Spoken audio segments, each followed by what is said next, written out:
국민 앵커 백운기, 정확한 분석, 날카로운 시각. 백운기가 하면 다르다.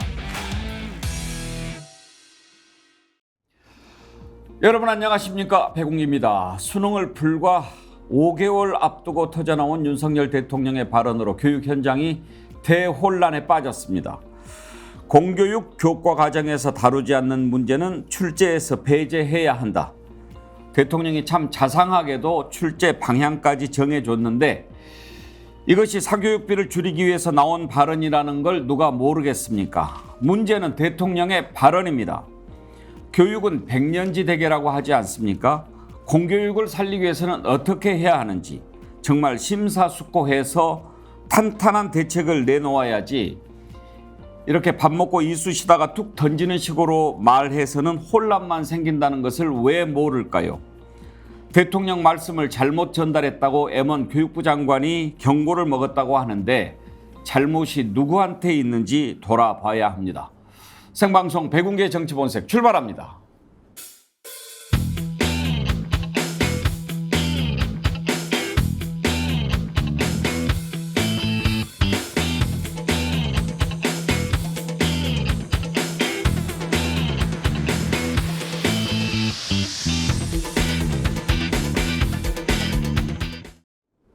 네, 월요일 함께할 패널 소개하겠습니다. 정기남 조선대 개공교수, 김철근 전 국민의힘 당대표 정무실장, 남영희 민주연구원 부원장 나오셨습니다. 어서 오십시오. 네, 안녕하십니까. 빈자리가 양문석 박사인데 조금 늦는다고 연락이 왔습니다. 네, 날씨가 더워서. 날씨도 덥고 차도 조금 막힌다는 얘기를 하더라고요. 그러려니 양문석 박사님 빨리 오세요. 기다리는 분들이 많습니다. 자, 지난주에 아주 윤석열 대통령이 발언으로 교육 현장이 난리가 났는데, 대통령이 문제를 좀 쉽게 내라 이런 뜻으로 해석을 했지요. 그랬더니 그게 아니라고 교육부 장관을 혼을 냈는데, 지금 나온 속보를 보니까 또 교육부 장관이 킬러 문항을 수능에서 빼기로 했다 이런 얘기가 나오고, 또 한덕수 국무총리는 교육부 감찰하겠다 이런 얘기가 나오는데, 글쎄요, 문제를 도대체 누가 일으켰는지 모르겠습니다. 정기남 교수, 대통령이 사교육비 때문에 이런 이야기 한 것은 알겠어요. 그런데 그러면 사교육비를 이렇게 줄이려면 어떻게 해야 된다, 이런 게 먼저 좀 돼야 되는 거 아니겠습니까? 맞습니다. 실제 현재 수능은 대단히 비정상적인 것만은 사실입니다. 그리고 또 사교육비 의존을 줄여야 하는 것도 맞는 방향이고요. 저는 대통령의 발언 취지도 그런 방향이라고 하는 측면에서는 저는 맞다. 자, 그런데 이 대입제도라고 하는 것이 어제 오늘 일이 아니거든요. 뭔가 좀 본질적인 그 개선과 연계해서 좀 뭔가 정교한 해법을 마련하고 또 치밀하게 추진해야 되는데도 불구하고 저렇게 대통령이 즉흥적으로 툭 내뱉듯이 이 교육 정책을 발표함으로 인해 가지고 오히려 현장 수험생들, 학부모들을 혼란만 일으키고 오히려 근본적인 문제 해결 자체를 좀 어렵게 한 그런 측면이 좀 있어 보입니다. 오히려 이런 정책 혼선은 더 나아가서는 이제 국정에 대한 불신으로 나갈 수밖에 없는 것이고, 윤석열 대통령을 한마디로 얘기하면 선무당이 사람 잡는다더니 정말 완전히 뒤집어 놨습니다. 말은 대통령이 이렇게 해놓고 교육부 장관이 브리핑을 실수해서 이런 일이 벌어졌다. 그러니까 대통령은 사교육 개혁 의지를 밝혔는데 교육부 장관이 수능을 쉽게 내라 이런 뜻으로 잘못 전달했다면서 교육부 장관한테 책임을 떠넘기는데요. 교육부 장관이 대통령 발언에 대해서 어떻게 해명을 했는지 한번 들어보시죠. 대통령께서는 최근 사교육비가 증가되고 있는 상황에서 정부가 사교육비 경감 방안을 준비하여 강력하게 추진해달라고 지시하셨습니다. 특히 수험생들이 많은 관심을 가지고 있는 대학 수학능력 시험과 관련하여 변별력은 갖추되 학교 수업만 열심히 따라가면 문제를 풀 수 있도록 출제하고 학교 수업에서 다루지 않은 내용은 출제에서 배제하라고 말씀하셨습니다.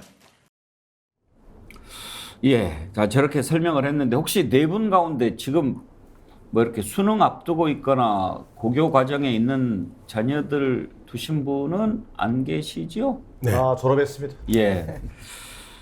사실 애들 수능 끝나고 나서 한참만 돼도 잘 모르는데 윤석열 대통령이 그 현장을 얼마나 알까 그런 생각은 좀 있습니다.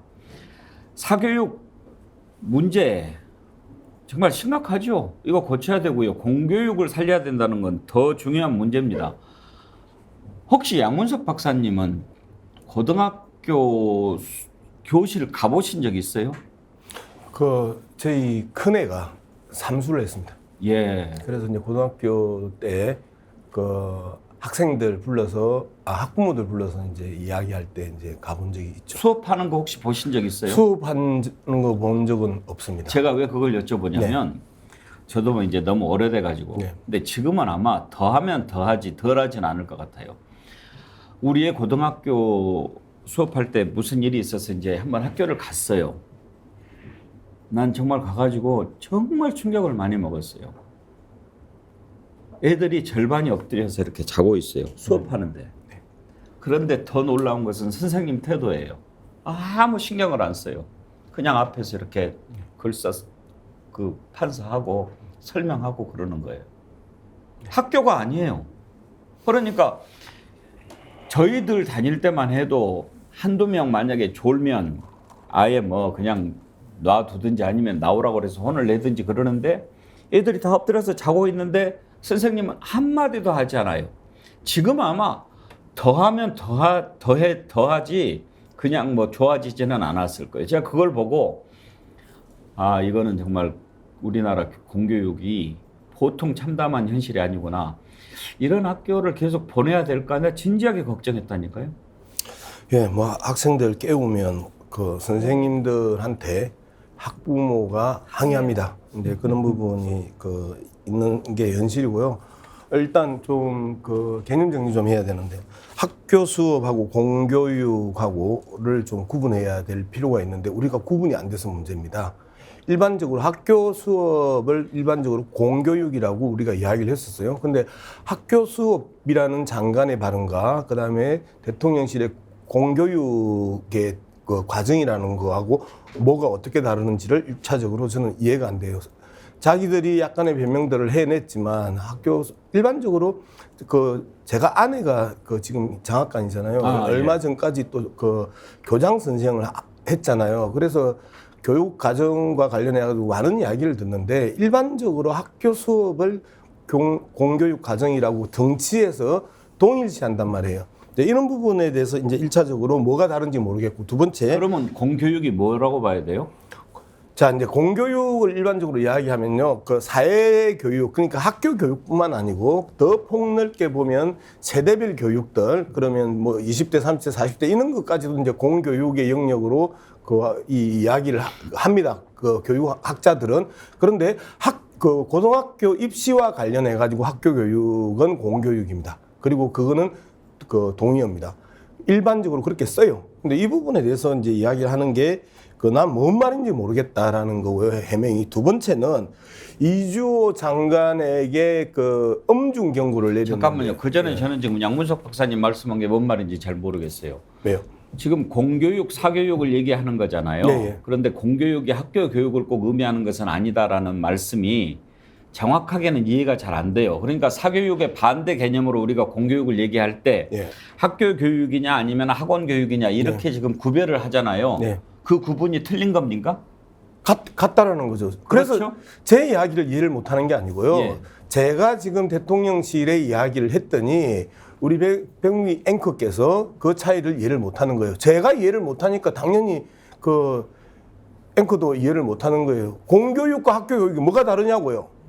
그러니까 제가 조금만 부연 설명해 드렸습니다. 예. 지금 윤석열 대통령이 얘기하는 공교육과 여기서 학교 수업 이건 동일한 의미로 쓰이고 있습니다. 그렇죠. 본질의 차이가 없어요. 예, 근데 난 그러나 다르다고 본래적 얘기하는- 의미에서 좀 전에 양문석 박사 얘기하려고 했던 것은 본래적 의미에서 공교육이라고 하는 것은 학교 교육보다 훨씬 더 큰 개념이죠. 그렇죠. 네? 그런 개념에서 예. 우리가 뭐 청소년 교육도 있는 것이고 국가가 공적인 영역에서 시스템을 갖춰서 교육하는 어떤 시스템 이걸 공교육 전반이라고 봐야 되겠죠. 처음에 제가 양문석 박사님 말씀을 얼른 이해를 잘 못한 것 같습니다. 예. 그런 틀 속에서 학교 교육이라는 게 있는 거죠.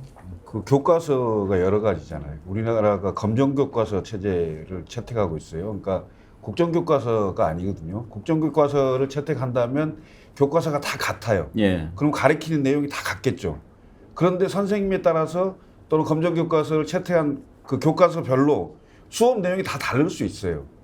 그래서 이제 그 이른바 공교육 체제라는 것과 교과서 얘기를 하잖아요. 그것과 학교 수업은 꼭 등치될 수 없다라는 얘기를 할 수가 있는 거죠. 예. 계속하시죠, 양문석 박사님. 예, 계속 이제 이야기를 하면 그래서 어쨌든 대통령실에서 해명했던 그 공교육 과정과 그 다음에 장관이 이야기했던 학교 수업에 대해서 무슨 그 차이가 있는지 모르겠다라는 부분에 대해서 그러면 이게 엄중 경고를 먹을 일이냐? 자, 공교육 과정이라고 대통령이 이야기했는데 장관이 학교 수업이라고 그 표현했다라는 게 첫 번째, 장관이 동일한 의미로 공교육 과정과 학교 수업을 동일한 의미로 이해하고 있었기 때문에 이렇게 이야기했다가 첫 번째고요. 두 번째가 설마 공교육 과정을 대통령이 키워드가 있는데 대통령이 공교육 과정이라고 했는데 장관이 학교 수업이라고 이야기했을까? 라는 부분이에요. 즉, 이 첫 번째는 통상적으로 공교육 과정과 학교 수업을 동일시하기 때문에 장관이 공교육 과정으로 듣고 학교 수업이라고 표현했을 가능성이 하나가 있고, 또 하나는 학교 수업이라 했기 때문에 학교 수업이라고 했는데 그 학교 수업이라고 했다고 대통령실에서 엄중 경고했을 가능성도 있다. 이 두 가지가 같이 존재한다는 거죠. 자, 이제 좀 본질을 얘기합시다. 남영애 위원장, 지금 이 논란의 핵심은 사교육을 하지 않도록 해라, 사교육 부담을 줄여라, 이런 차원에서 얘기가 나왔을 거라고 보지만 문제는 그 차원이 아니고 대통령이 문제 출제 방향을 구체적으로 자상하게 얘기를 해줬잖아요. 대통령이 할 수 있는 발언인가 하는 것도 논란이 있지만 이게 결국은 사교육비 절감이라고 하는 차원에서 얘기한 거라면 이런 식으로 얘기가 나와서는 곤란하지 않냐. 이걸 당장에 듣는 사람은 장관부터. 그러니까 장관이 교과서 내용대로 문제를 출제하라는 그런 뜻인가? 라고 해석했다면 국민들도 다 그렇게 해석할 거고, 그런데 그렇게 해석한 것을 대통령의 뜻을 잘못 알아들었다고 경고를 해버리니 장관, 교육부, 그리고 관계자, 학원, 학부모, 학생 다 혼란스러운 거 아니에요. 맞습니다. 그러니까 지금 대통령 말 한마디로 전 국민들을 혼란 속에 지금 빠뜨린 게 문제인 거죠. 지금 뭐 본질, 교육의 본질, 뭐 구분, 뭐 이거 전 둘째 치고 가장 큰 문제는 대입 입시 과정이 정말 어떻게 보면 전 사실 그 부분에 대해서 불만을 가지고 있는 사람이긴 한데요. 입시가 우리 국가 전체에 엄청난 무슨 커다란 일이지 않습니까? 대사 아닙니까? 그런 일을 두고 대통령이 시기도 중요하기도 하고요. 그 내용이 뭔지도 굉장히 중요한데 그런 것을 전혀 주변에 어떤 환경이 될지에 대한 그런 어떤 고려도 없이 그냥 즉자적으로 감정적으로 내 배 떴다. 이게 지금 굉장히 심각한 문제입니다. 그리고 또 하나 이제 말씀하신 대로 수능 출제에 대한 것을 쉽게 하냐 어렵게 하느냐, 이 킬러 컨텐츠, 킬러 문항에 대한 얘기를 사교육과 연계시켜서 이건 때려잡아야 돼, 이 관점에서 지금 대통령 말하고 계신 거거든요. 그런 과정에서 이 발언을 하고 났더니 반응이 안 좋은 거예요. 막 이 국민들이. 그러고 나니 다시 수습하려고 교육부 장관을 혼냈다가 또 교육부 장관을 다시 또 괜찮다고 했다가 이제 총리까지 나서가지고 뭐 교육부를 감찰하겠다까지 나가는 상황 아닙니까? 이 사이에 가장 중요한 교육의 수요자인 우리 학생들만 아주 곤란하게 생겼고요. 지금 힘들게 생겼어요. 지금 수능 얼마 남았습니까? 5달 남았습니다. 그리고 출제하시는 분들은 합숙까지 하면서 거의 한 달 이상을 다 같이 얻은 곳에서 같이 모여 계셔야 되잖아요. 이 지금 얼마 남지 않은 기간 동안 대통령, 그 교육부, 뭐 모든 곳에서 다 다른 얘기를 하면서 이게 아니고 저게 아니고 세밀한 부분까지 다른 얘기를 하고 있으니 어디로 초점을 맞춰 가야겠습니까? 근데 결국은 아까 말씀드린 대로 오늘 정리를 확실하게 하신 것 같아요. 국민 여론이 굉장히 좋지 않으니까 킬러 문항 내지 마라. 고난도 문항 내지 말라는 건데요. 그러면 좋습니다. 이 문제가 저는 사교육 시장이 우리가 죽지 않은 이유 중에 하나라고 저도 생각하고 있던 부분입니다. 근데 이 부분에 문제를 가지고 있는, 문제의식을 가지고 있는 교육 관계자들이 굉장히 많거든요. 그럼에도 지금까지 제대로 해소되지 않았던 데는 이유가 있는 겁니다. 그것이 결국 변별력이거든요. 이 엄청난 경쟁 속에서 변별력을 또 갖추지 않으면 이 학생들 진짜 한 문항 가지고 당락이 결정되는 이 상황들을 어떻게 할 것입니까? 그 문제를 어떻게 해소할 것인가가 굉장히 중요한 문제인데 이건 다 떠나고 대통령이 검찰식으로 그냥 때려 눌러서 이번에 무조건 학교 밖, 교과서 밖 문제 내지 마! 하면 해결됩니까? 이게 진짜 심각한 문제인 거죠. 그러니까 이제 킬러 문항이라는 게 그런 것 같아요. 그러니까 정말 사교육을 받지 않으면은 도저히 답을 찾기 못하는 어려울 문제들이 정도로 있어요. 어려운 문제. 그런 문제들이 이제 좀 비틀어서 막 내고 이런 것은 학원에 안 다니면 알 수 없으니까 그런 문제를 못 내게 하면 다 교과 과정 안에서만 출제를 하고 시험 볼 수 있지 않겠느냐 이런 건데 문제는 김천걸 실장, 저는 대통령이 도대체 어디에서 이런 국정개혁과 관련된 아이디어나 해법을 듣는지를 모르겠어요. 만약에 그런 얘기를 듣는다면 아 정말 사교육이 심각합니다. 이거 정말 잡지 않으면 나라가 망합니다. 뭐 이렇게 되면 그러면 한번 공교육을 어떻게 하면 살릴 수 있는지 사교육을 어떻게 하면 줄일 수 있는지 한번 검토를 깊이 해봅시다. 이렇게 나와야지 뭐 때문에 그런 건데 학원 문제만 맨날 뭐 이거 내고 그러면 그럼 못 내게 하면 될 거 아니야. 그게 좀 잘 안 됩니다. 교육부 시키면 되지 왜 그것이 안 돼? 그거 시키라고 그러면 되지. 그게 뭐 가만히 있어봐. 이놈들이 서로 지금 짜고 그러는 거구만. 학원하고 짜고 인권 가르텔 아니야. 이렇게 생각해버리는 것 같아요. 그런 경향이 있죠. 사실 이게 대통령 발언의 무게라는 게 있어요. 그러니까 대통령이 어떤 발언을 하게 되면 그게 그 정책적으로 또는 뭐 각 부처에서 해야 될 일들, 그다음에 그게 실제로 영향을 미치는 이런 게 엄청나게 크잖아요. 뭐 이 교육 문제 같은 경우는 어찌 보면 국민의 영린에 해당되는 겁니다. 그러니까 학교 문제, 그다음에 군대 문제, 취업 문제, 이 3대 문제는 국민들의 영린이에요. 그리고 이 특히 학부모들 같은 경우에는 이게 몇 년의 농사거든. 자식 농사 아닙니까? 근데 이걸 150일 앞두고 방향과 어떻게 한다는 걸 비틀기 시작하면 이게 쉬운 거든 어려운 거든 기존에 준비하던 대로 가야 하던 대로 할 거 아닙니까? 근데 그거 자체가 시간을 너무 촉박하게 두고 그 방향이 아무리 옳다손치더라도 혼란을 줄 수 있는 상황이라면 이건 대단히 문제가 있는 거죠. 이럴 때 참모들이 뭐 하는지 모르겠어요. 우리 정무수석께서 아무 말도 하지 않으면 아무 일도 일어나지 않는다. 이런 얘기를 대통령한테 좀 해야 되는 거 아닙니까? 예? 참모가 이야기를 하면 이제 잘리고 그다음에 엄중 경고를 받으니까 참모가 이야기를 하지 않는 거죠. 교육 담당 국장이 바로 날라갔잖아요. 경질됐죠. 그다음에 이제 교육부 장관도 엄중 경고를 받았는데 이 사건의 출발점이 6월 모의고사가 상당히 어려웠던 거 아니에요. 그래서 쉽게 내라라고 이야기를 했던 거예요. 쉽게 내라 하면서 했던 이야기가 학교 수업에서 충실하면 쉽게 점수 딸 수 있도록 내라. 이제 이게 출발점이고 지금 무슨 말을 한들 다 지금 그 사태 이후에 변명이란 말이에요. 그래서 사실상 변별력을 없애라라고 이야기했단 말이에요. 그런데 갑자기 어제 오늘 이야기하면서 변별력은 유지하되 라고 또 이야기를 했단 말이에요. 자, 그러면 출발점이 6월에 모의고사가 어려웠기 때문에 쉽게 내라 학교 수업에서 이 커버될 수 있도록 내라라고 이야기했다가 갑자기 이제 변별력에 대한 비판들이 쏟아지니까 변별력은 유지하되 또 이렇게 이야기를 하면 도대체 어느 장단에 춤을 추라는 거예요. 자, 윤석열 정부가 3대 개혁 과제를 들고 나왔습니다. 교육개혁, 노동개혁, 연금개혁 이 세 가지의 개혁 과제를 들고 나가지고 첫 번째 교육 개혁이 5세 취학입니다. 그래가지고 교육부 장관 날렸죠. 그 다음에 노동개혁 이야기했습니다. 처음에 후보 시절에 주 120시간 이야기하다가 69시간 이야기하다가 69시간이 도대체 어디로 사라졌는지 꼬리가 달랑 날아가고 진행 상황은 우리는 아무도 몰라요. 연금개혁 시작도 안 했습니다. 자, 기본적인 자신의 국정과제 3대 개혁 과제에 있어서 가장 핵심적인 영역 중에 하나인 교육개혁에 대해서 이렇게 툭툭 던졌다가 완전히 국민들을 묵사발로 만들어버리고 묵사발 당한 국민들이 반발하니까 오히려 교육부 장관에게 엄중 문책하면서 교체 개혁은 없다. 대통령 스타일이 그래요. 꼭 이렇게 혼란을 불러놓고 꼭 탓을 해요. 다른 장관이 잘못 알아들었어. 지난번에 지금 말씀하신 대로 69시간도 그렇고 초등학교 만 5세 입학도 그렇고 애만 장관만 그때 바뀌고 그러지 않았어요? 그렇습니다. 그걸 이제 좀 뭐 아주 고상하게 얘기하면 교과서적으로 얘기하면 책임 회피 정치죠. 그렇잖아요.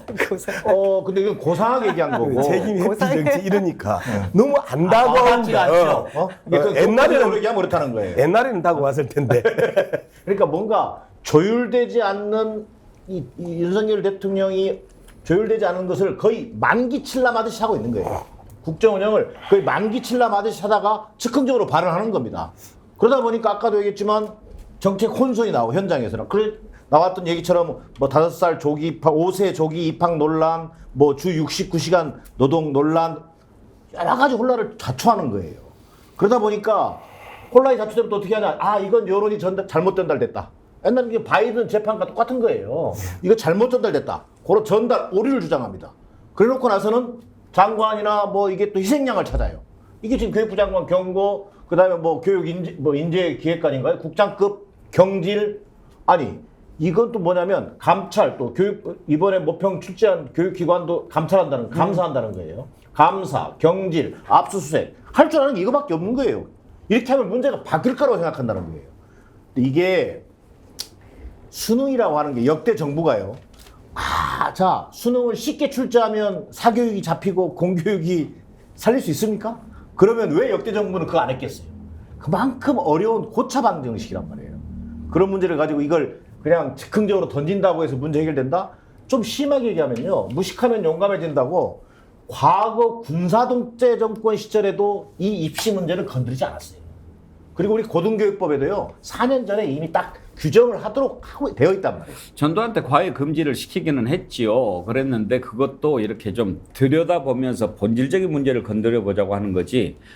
아니 문제 하나 어떻게 좀 바꿔라. 킬러 문항 없애라. 이런다고 사교육이 없어진다고 생각하는 그 발상이 저는 이해가 안 되는 겁니다. 그리고 지난 주말 내내 굉장히 이것이 뜨거웠고 문제가 많이 됐으면 사실 이 정도에서 꼬리를 내리고 교육부에 내리고 이후에 수능 지금 올해 수능은 그냥 유지할 수 있도록 그 공간을 열어줬어야 되거든요. 그럼에도 불구하고 오늘 또 더 강경하게 변별력은 갖추되 공정한 수능을 해야 된다. 이 공정에 방점을 찍은 것 같아요. 그것이 이제 사교육 이권하고 뭔가 구분 짓겠다라는 의지인 것 같은데 유승민 의원은 그걸 아이스 핫초코라고 그래서 따뜻한 아이스 아메리카노 같아요. 근데 이게 말이 안 되는 상황인데 그럼에도 불구하고 대통령실과 대통령이 이렇게 강경하게 나오는 이유를 보면 저는 지지율이 굉장히 지금 목말라서 너무 다급하구나 이렇게 하면 올라간다고 듭니다. 생각할까요? 그러니까요. 오히려 지금 김철구 실장 학원가 있는 쪽 강남 이런 쪽은 더 난리 난 거 아닙니까? 전통적으로 보수 지지가 강한 강남, 분당, 뭐 여기 목동 뭐 이런 데 있잖아요. 이런 데가 학부모들이 엄청나게 부글부글 끓고 있습니다. 그래서 내년 총선을 앞두면 이 대통령 리스크가 너무 큰 것 같아요. 바람 잘 날이 없습니다, 이거. 오히려 당에서는 굉장히 걱정들이 많습니다. 출마하실 분들이. 절대적 우위 지역이라고 할 수 있는 지역이었는데 아마 경쟁 지역으로 바뀔 수도 있어요. 지금 제가 말씀드리는 것이 오히려. 그래서 총선을 앞두고는 엄청난 대형 악재다 이런 생각이 듭니다. 제가 얘기가 끊겼는데 그 진짜 공정한 이 수능 이야기 하시기 전에 학폭 아들 이동관 특보에 대한 이야기부터 빨리 매듭 짓는 게 선순인 것 같습니다. 그걸 덮으려고 그러는지도 모르겠어요. 근데 지금 국민의힘 내부에서도 엄호는 하지만 속내는 부글부글 끓고 있다 이런 반응도 나오고 민주당의 홍성근 원내대변인 논평을 보니까요. 뭘 잘 모르면 함부로 말하지 말고 제대로 듣기라도 해야 한다. 선무당 지서로 사람 잡는 대통령 자격이 없다 이런 논평을 했고요. 유승민 전 의원은 수능에 대해서 뭘 안다고 앞뒤가 맞지도 않는 모순적인 얘기를 함부로 해서 교육 현장을 대혼란에 빠뜨리느냐 이렇게 비판했습니다. 수능이 지금 5달 정도 남았지 않습니까? 그러면은 지금 학생들이 준비를 해온 그게 있을 텐데 우리 양문석 박사 부의께서 이제 교육 현장에 계시니까 그걸 잘 아실 텐데 수능은 1년도 아니고 지금 3년 모든 초등학교부터 쭉 배워왔던 과정의 최종판 아닙니까? 예. 그런데 50일 전에 이렇게 흔들어 버리면 얼마나 혼란스럽겠습니까, 현장이? 이제 이 대부분 초등학교 1학년 때부터 수능을 향해서 달리잖아요. 초등학교 1학년 때. 그리고 이제 아예 요새는 뭐 유치원도부터 수능을 향해서 달리는데 이게 12년 계획이 아니고 대체로 14년에서 15년 계획으로 수능을 향해서 달렸던 학부모들 입장에서는 이제 진짜 꼭지가 도는 부분이고요. 그 다음에 이 과정에 있어서 저는 오히려 이제 정치적으로 이진복 정무수석이 아무 일도 하지 않으면 아무 일도 일어나지 않는다. 아무 말도 하지 않으면 아무 일도 일어나지 않는다를 안철수한테 할 이야기가 아니고 윤석열 대통령한테 해야 될 이야기인데 정작 필요할 때는 이진복 정무수석은 사라지고 빠지고 어디에 있는지 그 존재조차 확인할 수 없습니다. 이진복 정무수석한테 꼭 하고 싶습니다. 지금 대통령한테 아무 말도 하지 않으면 아무 일도 일어나지 않는다라는 충언을 하세요. 표절하지 마십시오. 김철근 실장이 지금 아니, 아주 그 심사숙고해서 내놓은 명언인데 김 실장이 숟가락을 슬쩍. 아니 슬쩍 올리는 게 아니고 네. 우리 김 실장도 저처럼 이야기하고 싶은데 당겨져 있는 정당이 저랑 다르잖아요. 그러니까 이제 김 실장은 정말 자제해서 이야기를 했고 저는 이제 자제를 버리고 이야기를 했고 이제 그런 거잖아요. 역시 교육 문제라서 댓글이 아주 뜨겁습니다. 좀 소개해드리겠습니다. YYH님 수험생 엄마입니다. 안 그래도 날도 더워지고 애들 힘든 시기에 이런 식으로 뜨거운 물 부으면 애들 다 타 죽어요. 임코코님 교육이란 게 수능이란 게 무슨 햇반입니까? 즉석으로 만들어내게. 최수아님 슈퍼챗 보내주시면서 현 정부의 기대감 없습니다. 오늘 또 해외 순방. 국민 세금이 안타깝습니다. 꼭 이렇게 현장 뒤집어 놓고 관련자들을 스트레스 주고 본인은 해외 나가면 또 해외 나가면 스트레스 안 받는다고 그때 그런 이야기 했죠? 그 맛에 대통령 한다고 생각하겠죠. 근데 오늘 댓글은 햇반이네. 그분 드릴까요? 김은숙님 근본 대책은 없고 변별력 무시하고 아이스 핫초코죠.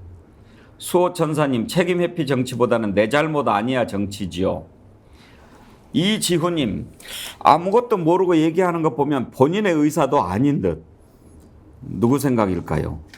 고명성님 중3 제 손녀 예고를 가려고 준비하는데 토, 일, 양일간 학원에서 보낸다고 하네요. 이건 아이들 할 짓이 아니고 반면 미국에 살고 있는 딸 가족 지금 방학 중 큰손자 고3 둘째 중 졸업 후 여유롭게 고교 입학 대기 중. 걔들은 행복하게 청소년기 보내는데 한국은 아이들 학원으로 매일 뺑뺑이 돌리고. 사실 그렇습니다. 이 사교육 문제는 손을 봐야 합니다. 그리고 공교육 부활은 정말 깊이 생각을 해봐야 되는데 제가 아까 공교육 현장 보고 충격받았다는 얘기했는데 최근에 또 어떤 걸 보고 충격을 받았냐면요. 제가 칼국수를 좋아해서 칼국수를 먹으러 이제 목동 있는 쪽을 갔어요. 엘리베이터를 딱 탔는데 엘리베이터 옆에 뭐가 붙었냐면 초등생 치의예반이 붙어 있습니다. 그게 뭡니까? 치의예가 왜 초등생부터 준비를 해야 됩니까? 지금 얘들은 앞으로 진로가 무궁무진하고 어디가 내 적성을 찾을 수 있는지도 아직은 알 수가 없는 그런 때인데 초등생 때 치의예반 이게 말이 됩니까? 난 정말 그걸 보고 눈물이 납니다. 눈물이 나. 그래서 사교육 이거 방향을 빨리 잡아주고 바꿔야 되는데 그걸 아무런 고민도 안 하고 문제 이렇게 그렇게 하면 이게 됩니까? 그 학교 근처에 있는 카페를 가면 대부분 젊은 엄마들이 이 카페를 다 장악을 하고 있습니다. 그리고 옆에서 커피 마시면서 들어보면 다 아이들 그 학업 문제, 그리고 어느 선생님이 잘한다더라, 어느 학원이 잘한다더라, 어느 과목은 누가 잘한다더라, 이런 정보를 교환하는 내용이 대부분이잖아요. 이제 그런 그 학부모들이 오늘, 어제, 그제 다 카페에 앉아서 지금 그 이야기 하고 있을 거 아니에요. 대통령이 뭣도 모르는 게 이야기를 갖다가 뭐같이 했다고 지금 엄청나게 입이 불뚝 나와가지고 이야기를 하고 있을 거 아니에요. 자, 전체적으로 전략을 고민하는 거는 대부분 학부모들이에요. 그 학부모들의 고민들의 그 혼선이 일어났고 오히려 서민들의 학부모들은 차라리 저게 낫다고 생각할 수도 있어요.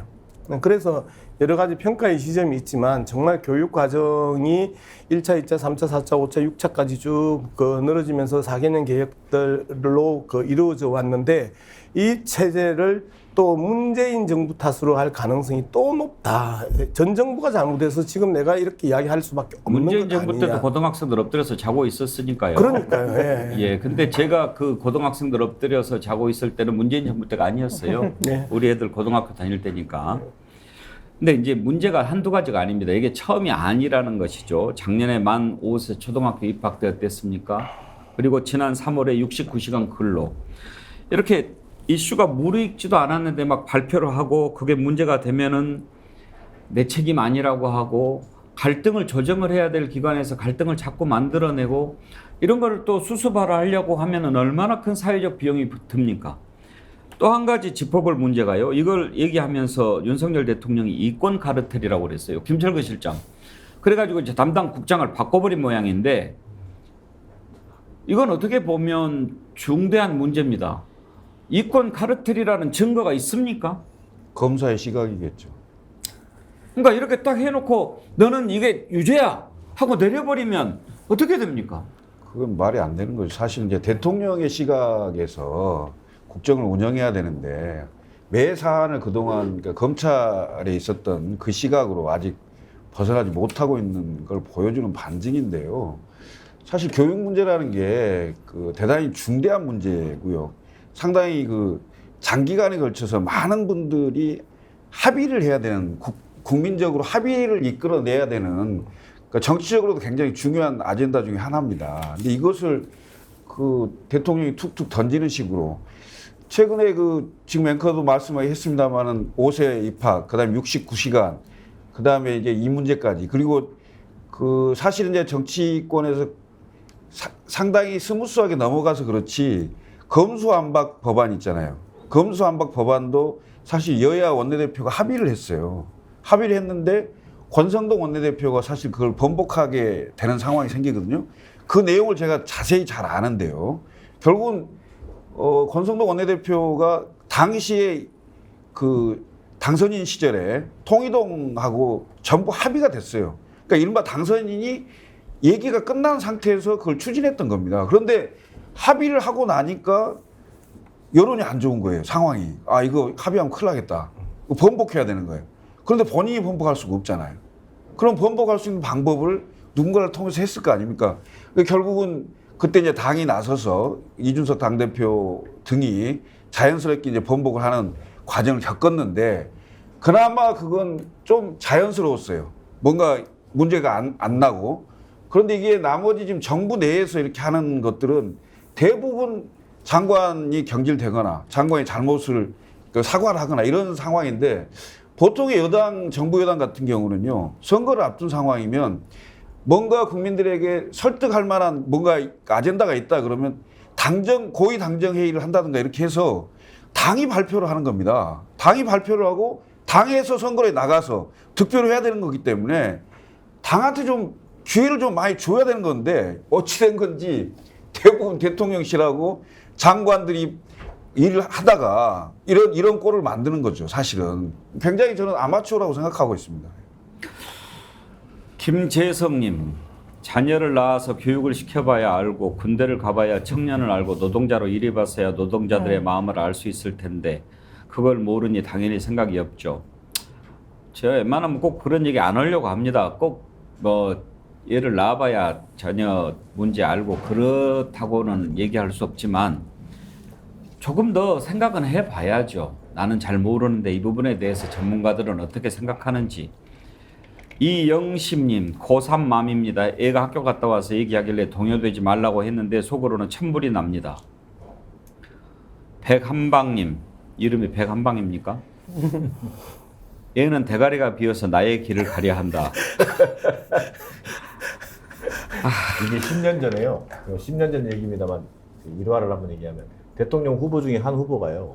지지율에서 이제 뒤쳐져 있었어요. 따라잡기 위해서 약간 이제 말 그대로 좀 상당히 공감도가 높은 공약을 하나 내야겠어. 낸 게 뭔지 아십니까? 수능을 폐지하겠다. 근데요, 낸 지 이틀 만에 다 접었어요. 그러니까, 뭐, 이거 방법이 없는 거예요. 왜? 수능을 폐지하겠다는 말을 듣는 순간, 학생, 학부모, 전부 다 이거 완전히 퍼퓰리즘이고, 말도 안 되는 얘기를 하고 있다라는 식으로, 이게 딱 폐마해버린단 말이에요. 이게 똑같아요. 이 공정수능이 이거에 지금 꽂혔는지는 모르겠지만, 아니, 공정수능을 어떻게 뭐, 감사, 압수수색, 경질을 할 수 있냐고요. 아까 그 이권 카르텔 얘기가 좀 충격적이었어요. 무슨 교육국장이 무슨 뭐 학원가 사람들하고 출제위원들하고 뭘 담합을 했다는 건가 이렇게 이해가 되더라고요. 그런 근데 뜻 저는 아니겠습니까? 이게 좀 이게 아직 예단입니다만 이 교육국장이요, 이 유은혜 교육부총리 시절에 비서실장 출신이더라고요. 그래서 보직이 옮겼어요. 이 정권 들어오면서 그 대학 교육을 책임지는 국장으로 가입했던 거예요. 이걸 가지고 또 전 정권 탓으로 몰아가기 위해서 이 사람을 뭐 이권 카르텔 또는 그 경질 이렇게 시키는 하나의 근거로 삼았는지 모르겠습니다만, 아니 그런다고 해서 문제가 풀리냐고요. 이를테면 학생들이 수능을 쉽게 낸다고 해서 학생들이 학원 안 갑니까? 학생들이 학원 가는 이유가 뭐예요? 수능이 어렵기 때문에 가는 건 아니에요. 왜? 1등부터 꼴찌까지 딱 줄 세우기 하는 시험에서 조금이라도 앞에 가려고 가는 거예요. 이것을 근본적인 문제를 해결하기 위해서 어렵기 때문에 그동안 교육당국도 고민도 많은 것이고, 이 뭐랄까 근본적인 해결을 위해서 문제를 토론하고 뭐 백년지계이기 때문에 다양한 위원회라든가 통해서 해보려고 하지만 이게 쉽지 않은 거지 않습니까? 이걸 갖다가 어느 날 갑자기 대통령 말 한마디로 내가 말 한마디면 고칠 수 있다라고 하는 이런 무모한 발상이 어떻게 현장에서 먹힐 수 있을까요? 이런 이야기, 그러면 왜 쓰는 이야기를 했을까를 한번 고민을 해봐야 되는데요. 예전에 제가 방통위 다닐 때 최시중 위원장이 그동안에 이야기해서 거의 합의된 내용들을 어느 날 갑자기 입장을 확 바꿔요. 그래서 왜 입장을 바꾸냐고, 여기까지 거의 합의를 끌고 왔는데 라고 이제 이야기를 하니까 답을 안 해요. 그래서 제가 취재를 했더니 그 전날에 만났던 사람들하고 술을 마시면서 입장이 바뀐 거예요. 이제 이런 부분. 예전에 차명진 의원이 세월호 튀겨 먹고 볶아 먹고 삶아 먹고 구워 먹고 그 문자 날라간 거 있었잖아요. 찜쪄 먹고도 있어요. 그렇게 그 지하철 타고 가면서 올린 거거든요. 보수 그 친구들하고 만나면서 네가 방송에 나가면서 그런 이야기도 못하냐? 그러면서 압박을 받고 방송하고 집에 가다가 지하철에서 그거를 올려요. 자, 마찬가지예요. 지금 그 대통령실을 청와대에서 용산으로 옮기면서 대통령이 밤마다 만나는 사람들이 누군지가 전혀 특정되지 않고 알 수가 없어요. 그런데 그 수능이 이번에 그 수능 모의고사가 불모의고사였다, 너무 어려웠다, 이런 거 진짜 하면 안 되는 거 아니냐, 학교 수업만 받으면 할 수 있는 거로 이야기해야 되는 거 아니냐라고 하면서 술 한잔 하면서 근처에 있는 사람들이, 비전문가들이 이야기를 했던 내용들을 대통령이 그 다음날 와가지고 찍어서 이 이야기를 발표했을 가능성이 아주 높다. 저의 경험 속에서는 그렇게 생각을 합니다. 제발 예전에 청와대처럼 청와대에 들어와가지고 저녁을 하고 그 다음에 작은 술잔 한 잔 기울일 때 거기에서 충분히 검증되고 된 사람들이 들어와가지고 대통령하고 이야기를 할 수 있었던 그 시절과 지금은 대통령이 만나고 싶은 사람, 친한 사람, 그리고 대통령을 만나고자 하는 사람들하고 만나서 저녁에 어떤 일들이 벌어지고 있는지 모르는 상황에서 계속 이러한 그 실수들이 나오는 것은 계속될 수 있을 가능성이 아주 높다라는 부분에 있어서 훨씬 더 심각한 문제다. 저는 그렇게 보는 겁니다. 국민의힘에서 윤석열 대통령은 입시 전문가 뭐 이런 얘기를 한 걸로 골드님이 올려주셨는데 설마 그랬을까요? 그렇게 올렸던데 알고 보니. 그런 기사 있나요? 제가 아까 기사를 있어요? 봤는데요. 뭐 입시 문제도 많이 수사하시고 다루셔서 아, 수사를. 그 얘기를 하더라고요. 근데 저는 국정 운영이 진짜 이런 식으로 되면 안 되는 것 중에 하나가, 아니 본인의 그 말이 논란이 되고 혼란상으로 빠지고 하니 갑자기 또 교육부 공무원을 경질한다? 이런 식으로 공무원들 두드려 잡으면 일은 누가 합니까? 진짜 손은 누가 키우냐고요. 아, 저 진짜 걱정입니다. 우리 대한민국이 관료 사회라고 하는데요. 저도 잠시 행정 경험이 있는데 공무원들 유능합니다. 대신 그 선출직으로 당선된 그 정무직 공무원이 그 책임을 다 할 때 자신들의 역량을 최대한 발휘하는 거거든요. 근데 지금 책임져야 될 자리에 있는 사람들이 책임을 회피하고 아까 책임 회피 정치란 말씀을 하시는데 그런 상황에서 더군다나 행정부 수반인 대통령이 니 탓, 그 저 밑에 있는 국장 탓 이런 거 있는데 밑에 있는 그 공무원들이 일을 하겠습니까? 그 피해는 고스란히 국민들에게 돌아갈 것이거든요. 이지훈님 구수라 나름 전문가일지도 오일환님 구수했으니 입시 전문가 크크크 하셨는데 그거는 대학교 구수한 게 아니에요? 고시를 구수하는 거죠. 그렇죠. 고시. 문제는 이제 오늘 이 문제는 이렇게 정리합시다. 대통령의 가벼운 입이 불러온 화인데 아무리 방향이 옳다 하더라도 그리고 내가 생각하는 정책이 맞는 방향이라고 하더라도 방법 중요하죠. 그리고 제발 좀 혼란 좀 일으키지 않았으면 좋겠어요. 이런 중요한 문제다. 내가 생각하고 이건 아주 중요한 문제야.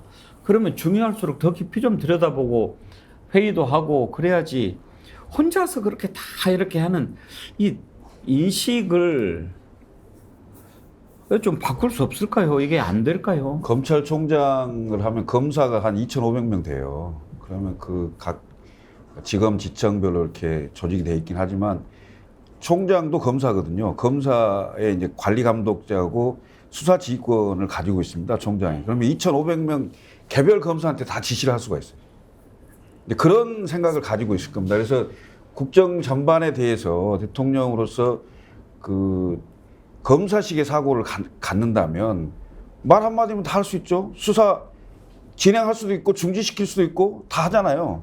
그렇지만 국정 운영이 검찰 조직처럼 할 수 있는 건 아닙니다. 그래서 다양한 이해관계와 많은 분들의 수기를 통해서 합의를 이끌어내야 될 지점들이 많거든요. 그런 지점들이 어찌 보면 정치를 해보지 않은 분으로서 일정 부분 한계를 드러내고 있는 게 아니냐 이런 생각이 듭니다. 네, 검사 출신 대통령이 맨날 압수수색만 하고 막 이런 것만 걱정을 했더니 또 이런 문제도 생기는군요. 오늘 지금 말씀하셨던 혼란을 자꾸 가중시킨다라는 이제 표현, 이 표현에서 이제 제가 느끼는 게 그거예요. 앵커 입장에서나 우리 그 김철근 실장 입장에서는 혼란 이 정도 표현인데 저는 자꾸 혼란으로도 우리의 마음에 안 닿는다. 자꾸 분탕질을 친다라는 더 훨씬 센 단어, 훨씬 더 그 가격한 표현들을 쓸 수밖에 없는 정국을 계속해서 만들어준다. 아까 그 정진환 교수도 이야기했던 책임 회피 정치라는 표현들이 우리한테 다가오지 않고 그리고 그 아래 사람들 두들겨 패면서 지가 잘못한 거 다 그 떠넘기는 이러한 행태의 정치를 보이는데 혼란이라는 단어도 아깝다. 분탕질이다라고 저는 생각합니다. 예, 뭐 감사합니다. 제가 그렇지 않아도 우리 그 팬한테 지적을 받았어요. 당신 표현이 너무 세다. 패널들한테 넘겨라. 제가 주의하고 있습니다. 한마디만 못하면요. 우리가 뭐 김건희 여사 문제 얘기하고 또 국민의힘 여당 문제 얘기하고 그러잖아요. 근데 이번 수능 논란 다시 한번 확인시켜 준 거예요. 문제는 윤석열 대통령 자신이다. 그 부분을 분명하게 좀 확인된 사건으로 보여집니다. 예, 여러분의 활발한 댓글 참여 감사합니다. 아주 많은 분들이 글을 보내주셨는데요. 저희가 소개해드리고 두 분씩 선정해서 자연주의 화장품 글래모에서 드리는 선크림, 아이크림 세트 보내드리고 있습니다. 날씨가 더워지고 또 뜨거워져서 선크림 더 필요하실 것 같은데요. 가급적 더 많이 드리도록 노력하겠습니다. 선정되신 분은 스픽스 이메일로 닉네임, 성함, 주소, 전화번호 남겨주시기 바랍니다. 오늘 소개해드린 분 중에 양문석 박사님 추천을 받아서 임코코님께 드리도록 하겠습니다. 교육이라는 게 수능이라는 게 무슨 햇반입니까? 즉석으로 만들어내게. 예. 그리고 주변에 스픽스 백운계 정치본색 널리 알려주시고요. 구독 권유해 주십시오. 지금 현재 구독자가 38만 6천 명인데요. 50만 정어리, 100만 정어리 다가오고 있습니다. 우리가 100만 정어리, 깨어있는 100만 정어리 만들면 진실과 상식이 통하는 세상에 더 빨리 다가갈 수 있습니다. 양문석 박사님, 빡친당에서도 정어리 많이 이렇게 모으고 계시죠? 예, 근데 이제 빡친당은 이 스픽스로부터 적극적인 지지를 못 받아가지고 이런 그 경품을 못 드려요. 그래서 이제 그 부분에 대해서 안타까움이 있는데 우리 예찬 전 대표께서 그런 말씀을 하셨습니다. 제대로 된 언론들을 키워서 언론 개혁을 하자라고 이야기를 했는데요. 스픽스의 정치봉색과 같은 이런 프로그램들이 훨씬 더 많은 국민들이 보고 댓글도 달고 그다음에 동시 접속해서 들으면 이 자체가 거대한 여론을 끌고 가는 데 있어서 중요한 미디어가 될 수 있다 그렇게 생각을 합니다. 감사합니다. 네. 대단히 죄송한 말씀인데 네. 오해가 있으실까봐 스픽스에서 지원해 주는 것 아닙니다. 아, 그래요. 좋겠어요. 인기가 좋아서 광고도 들어오고 그래 뭐 스픽선 광고 안 들어와요. 그 빡친당은. 그래서 제가 그제 집회에 빡친당 티셔츠를 입고 나갔어요. 그 양문석 박사님답지 않은 질투 별명인데. 삐짐이에요. 아니 그러니까 스픽스에서 이렇게 빡친당은 지원 안 해주고 정치본색 지원해줘서 이렇게 그 선물 드린다라고 하신 게 예. 사실과 다르다는 말씀을 드린 거예요. 예, 사실을 잘못 말했습니다. 죄송합니다. 예. 얼굴이 제 얼굴이. 우리 양문석 박사님도 또 이렇게 우리가 빡친당을 위해서 협찬하도록 하겠다고 하는 분이 계실 수도 있어요. 그러니까 기다려 보세요. 계속 길게 갈굽니다. 아니 오해하실까 있으신가 봐요. 오해하실까 봐 그런 거. 예, 다음으로 넘어가죠. 또 여기도 검사 출신이 논란이 됐어요. 대구에서 토요일이죠. 그 퀴어 축제 열린 게 17일 날. 정말 이런 경우 처음 봤습니다. 그러니까 퀴어 축제가 동성애자들 축제 같은 축제죠. 거기에서 집회에 참가한 사람하고 공권력하고 이렇게 충돌했다가 아니고 살다 보니까 이런 뉴스도 다 봅니다. 그 집회가 열리는데 대구시하고 대구 경찰하고 충돌한 겁니다.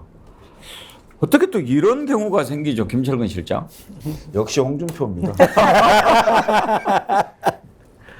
몸은 대구시장인데 사실 언론에 도배되고 있는 걸 봤을 때 중앙정치인 누구 못지않게 전국 언론을 타고 있는 거죠.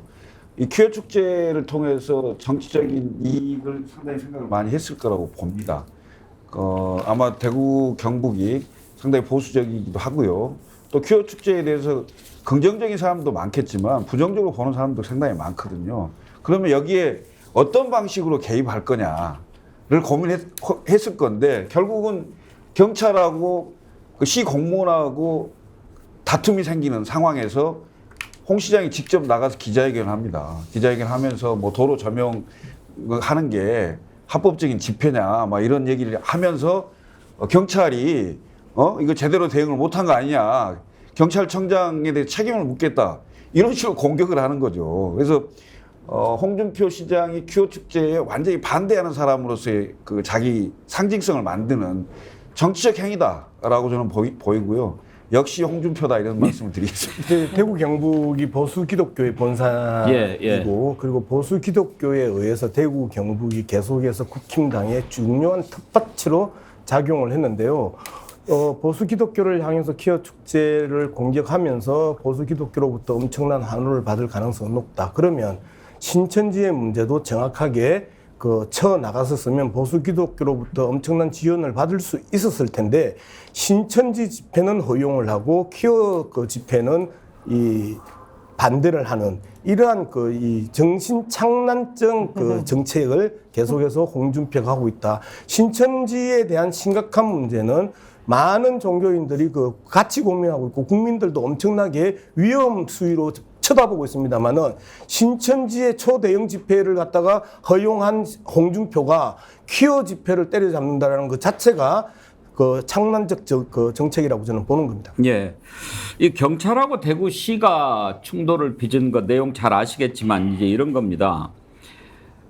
집회를 허가를 받았죠. 그래서 이제 퀴어 축제를 하는데 대구시는 이거는 불법 집회다. 왜냐하면 도로 조명 허가는 안 받았으니까. 그러니까 집회 신고 말고 도로 조명 허가도 받아야 된다. 이렇게 얘기한 겁니다. 근데 경찰은 그 집회 신고하면은 다 그건 도로 조명이 같이 되는 거고 그동안에도 좀 그랬는데 그 표현을 쓰더라고요. 법을 알 만한 분이 이런 얘기를 한다. 그러니까 홍준표 시장이 그래 나 대한민국 검사 출신이야. 내가 대구 경찰서장보다 더 모르겠어 또 그렇게 얘기를 해요. 홍준표 시장 얘기를 한번 들어보시죠. 경찰이 공무원들을 막아서는 장면이 좀 낯설긴 한데 혹시 대구 경찰청장이랑 사전에 뭐 협의 같은 건 없으십니까? 수차례 협의를 했죠. 수차례 협의를 했는데 나는 경찰이 어떻게 법 해석을 그렇게 하는지 이해가 되지 않아요. 판결문에 어떻게 겸용허가 받지 않는 공공도로를 점거하라고 판결문에 나와 있습니까? 없잖아요. 그 시위를 옹호하려고 버스 통행권은 제한하고 그 사이에 시위의 필수 부품도 아닌 트럭은 들어가게 길을 공무원들 밀어내고 길을 터주고 그게 무슨 경찰청장이 할 태도야. 그거는 나는 맞지 않죠. 문재인 시대의 경찰이라면 그래 했을 거예요. 세상이 바뀌었어요.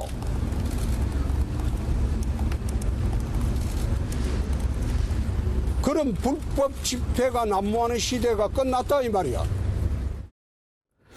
남영희 부원장 홍준표 시장 발언 듣고 어떤 생각 드십니까? 참 오락가락 하시네요. 홍준표 시장이 얼마 전에 오염수에 관해서는 또 바른 소리 하시더라고요. 그래서 괜찮아지셨나 했더니 또 지금 집회 시위에 관련된 말씀을 하시는 걸 보니까 정말 자기의 그 인기 영합적인 발언을 저렇게 서슴없이 하시는구나. 법을 아신다는 분이 누구한테 법을 아냐고 묻는지 참 이해가 안 되는데요. 그 헌법적 가치라는 게 있지 않습니까? 집회 시위에 그 자유, 우리 기본권입니다. 그것을 침해하는 부분에 대해서 무리한 행정 집행은 하위 법령이지 않습니까? 이 부분에 대해서 아실 만한 분인데 고집을 피우고 있어요. 그래서 아까 말씀하신 대로 보수 기독교 세력 내지는 주변의 상인들 뭐 이런 분들한테 좀 지지세를 얻고 싶은 것이고 이후에 대구시장 그 지금 잘했다라는 그런 뭐 코어 핵심 지지층을 모아서 대권에 다시 도전하겠다라는 욕심 같은데요. 국민들이 다 압니다. 너무 국민들 우습게 하시는 것 같고요. 법치가 뭔지 또 준법이 뭔지에 대한 구분 정도는 좀 하셨으면 좋겠습니다. 그래 우리 국민들이 다 알죠. 정연한 교수. 표죠 표. 그렇습니다. 어찌 보면요, 홍준표 시장 입장에서는요, 정치적으로 해석하면 대단히 합리적인 선택을 한 거예요. 그렇잖아요.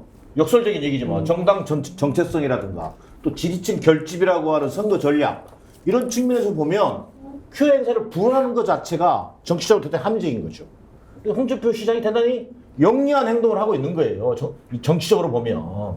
그러나 앞서 얘기했습니다만 헌법상 이 보장된 집회 자유의 권리를 놓고 이런 압수사장을 만든다? 그러다가 더더욱이나 이 경찰과 공무원들이 대립하면서 이게 뭐 문재인 정부 시대의 경찰이냐며 정치적으로 문제를 풀어간다? 이런 적반하장이 어디가 있어요.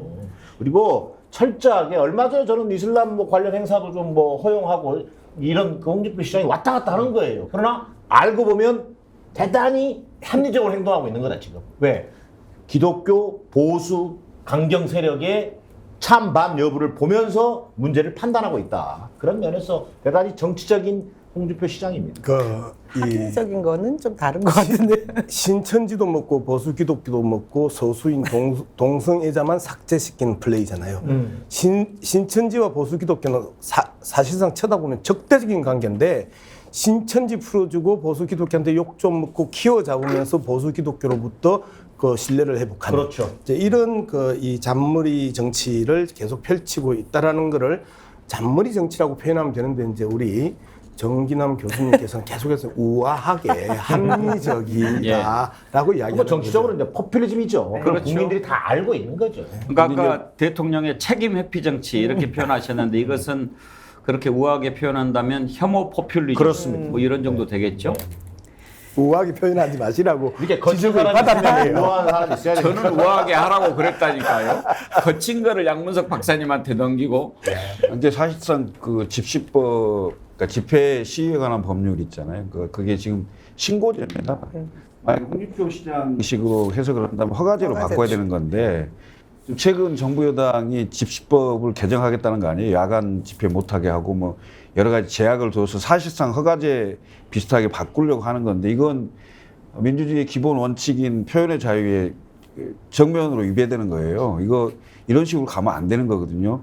아무리 홍준표 시장이 정치적으로 자신의 득실에 따라서 어떤 건 허용하고 어떤 건 막고 하고 싶긴 하겠지만 근본적으로 민주주의에 위반되는 저촉되는 이런 부분에 대해서는 나중에 심판받을 거예요. 이거 허가제로 이렇게 가는 건 옳지 않아요. 홍준표만 있는 게 아니에요. 사실은 이 보수 단체장들이요 일관돼요. 이 포퓰리즘이. 예. 왜냐하면 서울시는 서울광장 불허했죠. 인천은 또 뭐 퀴어 영화를 빼라고 요구했죠. 뭐 그다음 얼마 전 누굽니까 권성동 의원은 또 뭐 중국인 투표권 제한한다고 얘기했죠. 이게 성소수자 우리 사회의 어떤 소수자 차별 이걸 이른바 지지층 결집을 위한 지렛대로 삼고 있는 나쁜 정치를 지금 보수 단체장들이 일관되게 보여주고 있는 거예요. 그리고 또 그런 것도 보이지 않습니까, 양문석 박사님? 끊임없이 중앙 정치에 자기의 존재를 알려요. 홍준표 시장이. 김토템님 가끔 대구시장이라는 거 까먹어. 김토템님도 양문석 박사님을 웃겨드렸기 때문에 자연주의자 선크림 아이크림 세트 보내드리도록 하겠습니다. 참 홍준표 시장이 홍카콜라를 하면서 이제 청년들하고 많이 소통을 했었잖아요. 그리고 청년들하고 소통을 하면서 청년들로부터 압도적인 지지를 일시적으로 받았어요. 그때 수많은 포퓰리즘의 이야기들, 청년들의 이야기들을 하고 다 해줄 것처럼 하고 했던 홍준표. 그런데 그러한 청년들로부터의 이 지지적 토대의 팬덤들이 계속해서 부식되고 무너져 나가면서 다시 보수 기독교를 향해서 끊임없이 꼬리를 치는 저런 모습들로 이제 전환하는 과정이다. 저는 이제 그렇게 보고요. 참 정치인으로서 전형적인 악성 포퓰리즘의 전형이다. 이제 이렇게 규정할 수 있겠네요. 예, 차관 참 별 모습을 다 봅니다. 그런 집회를 두고 대구시하고 대구 경찰이 충돌하는데 김철근 실장 누가 이길까요? 홍준표가 이기겠죠. 그냥 홍준표가 아닙니다. 예, 뭐 그런 표현은 있습니다. 내가 만약에 진짜 제대로 되는 지방자치하고 있다고 그러면 진작 파면했다. 그러면서 교체해야 된다 그렇게 얘기하는데 대통령 들으라고 하는 얘기 같기도 하고. 그러니까 광역단체장이 경찰에 대해서 임명권이 있어야 된다. 원래는 예. 진정한 지방자치는 그거다. 미국은 지금 그렇게 하잖아요. 미국도 그렇게 하고 있고 제주도는 자치경찰에 대해서 도지사가 하잖아요. 아 그렇습니까? 예. 자치경찰의 취지가 그런 거예요. 단체장이 인사에 관여할 수도 돼 있으니까. 예, 다음으로 한 가지 더 짚어보지요. 일본의 후쿠시마 원전 오염수 방류가 지금 임박했다. 이런 신호가 여러 군데서 잡히죠. 민주당에서는 오염수라는 표현 적절하지 않다. 지난번에 우리 양문석 박사님도 핵폐수가 맞다 이렇게 얘기하셨죠. 저는 핵폐기수로 계속 이야기해요. 핵폐기수. 예. 근데 이제 국민의힘은 처리수라는 표현을 합니다. 이름 짓는 것부터 서로 생각이 다른데 우리 정부가 국민 불안을 해소하겠다면서 15일부터 1일 브리핑을 시작했다고 합니다. 일본도 안 하는 브리핑을 우리 정부가 이렇게 친절하게 매일 해주고 있는 겁니다. 민주당에서는 지금 일본 후쿠시마 오염수 규탄 대회 계속 열고 있는데요. 서울, 부산에 이어서 지난 17일에는 인천에서 대회를 열었습니다. 이 자리에서 이재명 대표가 했던 얘기를 한번 들어보실까요? 울산의 더불어민주당 당원이 핵오염수라고 표현했다고 국민의힘에서 고발했다는 보도가 있던데 혹시 보셨습니까, 여러분? 그래서 제가 묻겠습니다. 처리수입니까? 오염수입니까? 핵폐수입니까, 여러분? 핵오염수라고 해서 고발을 한다고 하니까 앞으로는 아예 핵폐수라고 불러야 되겠습니다. 여러분, 사실 오염수도 순화된 표현입니다. 자, 이제 핵 오염수가 아니고 핵 폐수라고 했으니 제가 고발당할 차례군요. 남미의 배우자 민주당에서는 이제 계속 집회를 하면서 위험성 강조를 하고 있는데 정부는 계속 이렇게 뭔가 옹호하는 쪽으로 가는 것 같아요. 도저히 이해가 안 됩니다.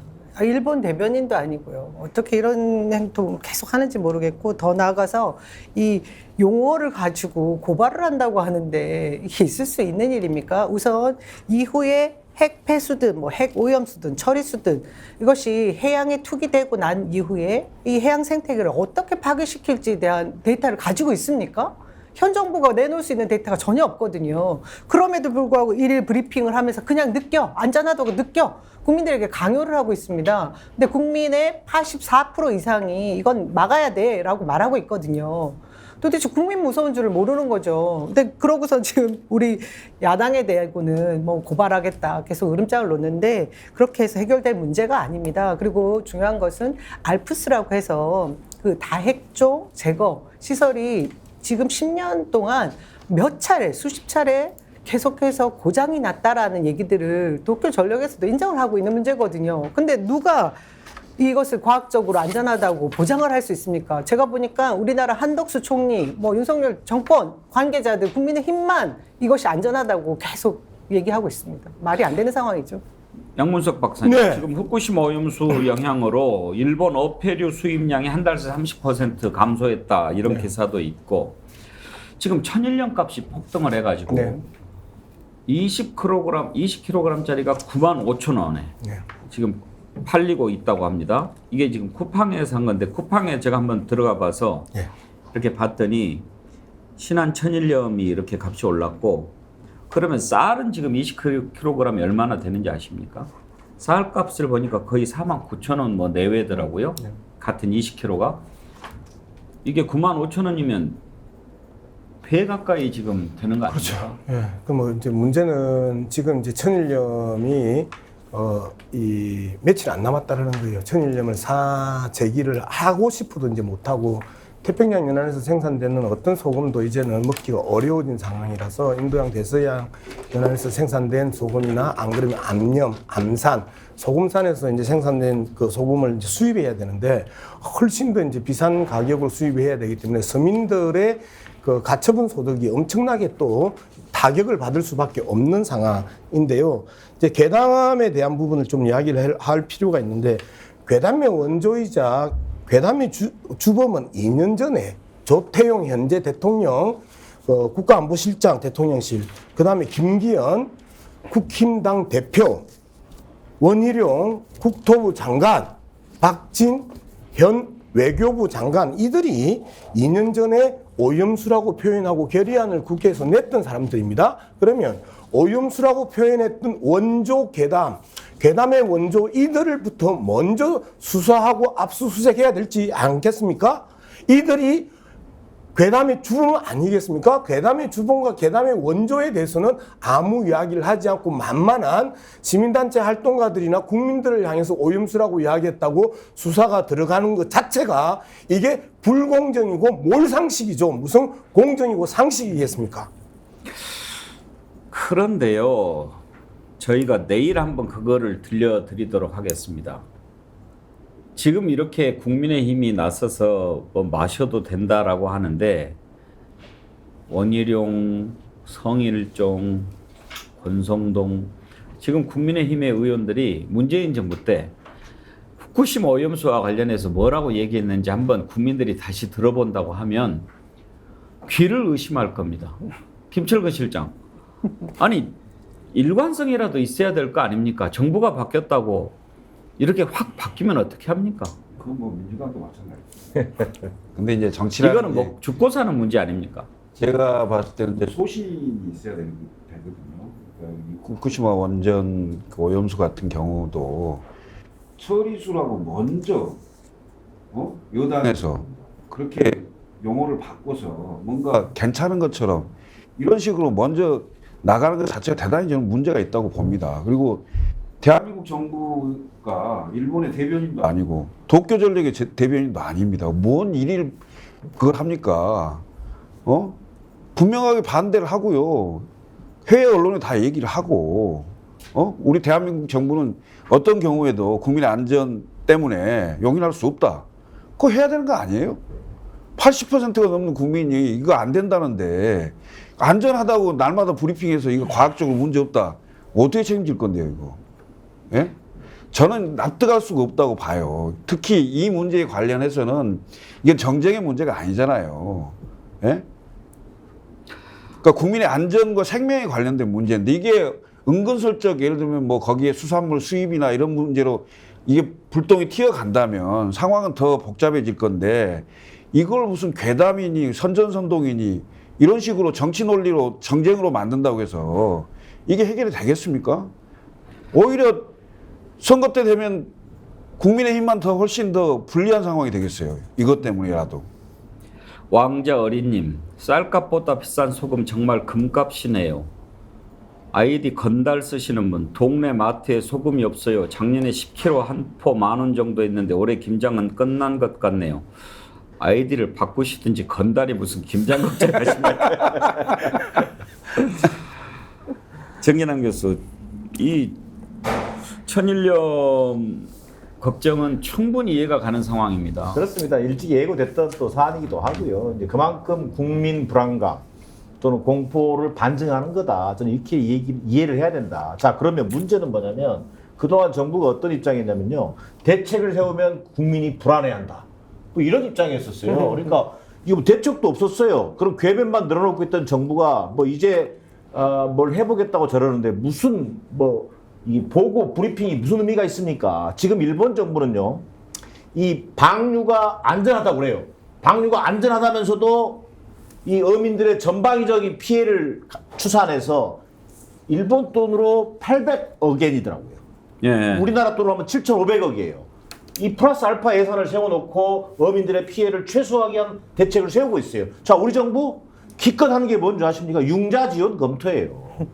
이러니 이 정부의 이 방류를 막을 수 없다면 막기 위해서 우리가 국제 여론과 함께 공동 대응하는 것은 하는 것이고 또 이것을 어민들의 어떤 그 대책과 마련 차원에서 불안감을 최소화시킬 수 있는 정부 차원의 대책을 마련해 줘야죠. 근데요, 지금 이제 우리 정진환 교수가 이야기했던 융자 지원 검토, 일본과 달리 대한민국이 융자 지원 검토를 던진 이유가요. 융자 지원 검토가 갖고 있는 정치적 의미가 엄청날 겁니다. 현업에 있는 수산업에 종사하고 있는 사람들이 이것 때문에 못 움직여요. 다 죽게 생겼음에도 불구하고 저 융자라도 받아야 앞으로 살아갈 수 있을 텐데 지금 여기에서 데모하러 나가고 반대했으면 여기에 대해서 바로 보복당할 것 뻔하고 공포 정치가 지배하고 있는 대한민국에서 수산업 종사자들 바로 직격탄을 맞을 텐데 저 융자마저도 못 받을 수 있다라는 그 불안감 때문에 수산업 종사자들이 이 부분에 대해서 침묵을 할 수밖에 없는 상황을 만드는 게 융자지원 검토라는 겁니다. 안타깝습니다. 근데 또 이것도 문제입니다. 정부가 천일염 값이 오르니까 왜 그런가 밝혔는데 생산량 감소와 장마철 대비 출하 물량 조절 이렇게 이유를 꼽은 겁니다. 지금 기후 변화 때문에 생산량이 좀 줄어들기는 했다고 합니다. 그런데 그 생산업자가 이런 얘기합니다. 생산량 감소에 엎친 데 덮친 격으로 후쿠시마 오염수 이슈까지 더해졌고 이게 가격 폭등의 가장 큰 원인인데 장마철 대비 출하 물량 조절이라는 말은 난생 처음 듣는다. 정부가 근거 없는 허위 사실로 현 사태의 원인을 왜곡하고 가격 인상 원인을 생산자에게 떠넘기고 있다. 이렇게 얘기하는데 남영희 본장 정말 이거는 정부가 잘못 짚은 정도를 넘어서서 국민을 우롱하는 거죠. 나쁜 짓을 하는 것 같아요. 그것뿐만이 아니에요.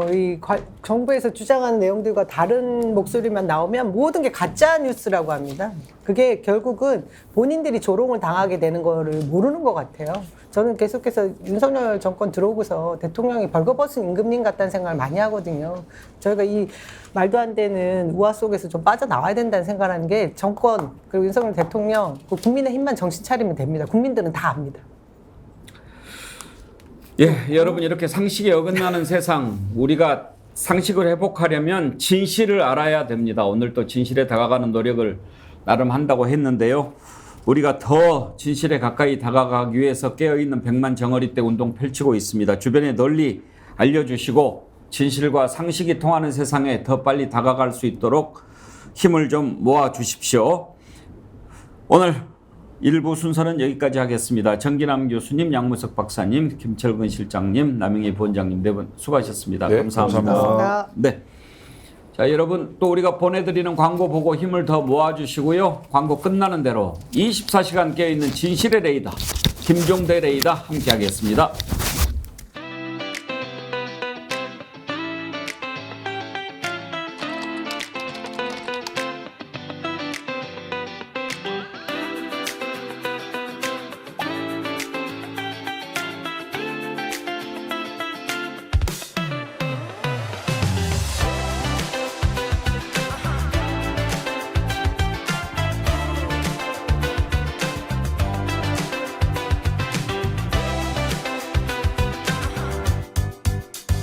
글래머 좋아. 글래머 안 좋아? 좋아요. 글래머 좋아. 나 좋다. 그때 그 글래머를 발랐으면 티가 안 났을 텐데. 농사하고 그럴 때 피부가 타요. 타면 안 되죠. 그러면 이거 바르면 되지 않겠습니까? 네. 맞습니다. 아하, 좋아요. 조건이 좋습니다. 그리고 품질은 제가 보증합니다. 많이 구입해 주시면 우리 스픽스가 힘을 갖는 데도 도움이 된다는 말씀 드립니다.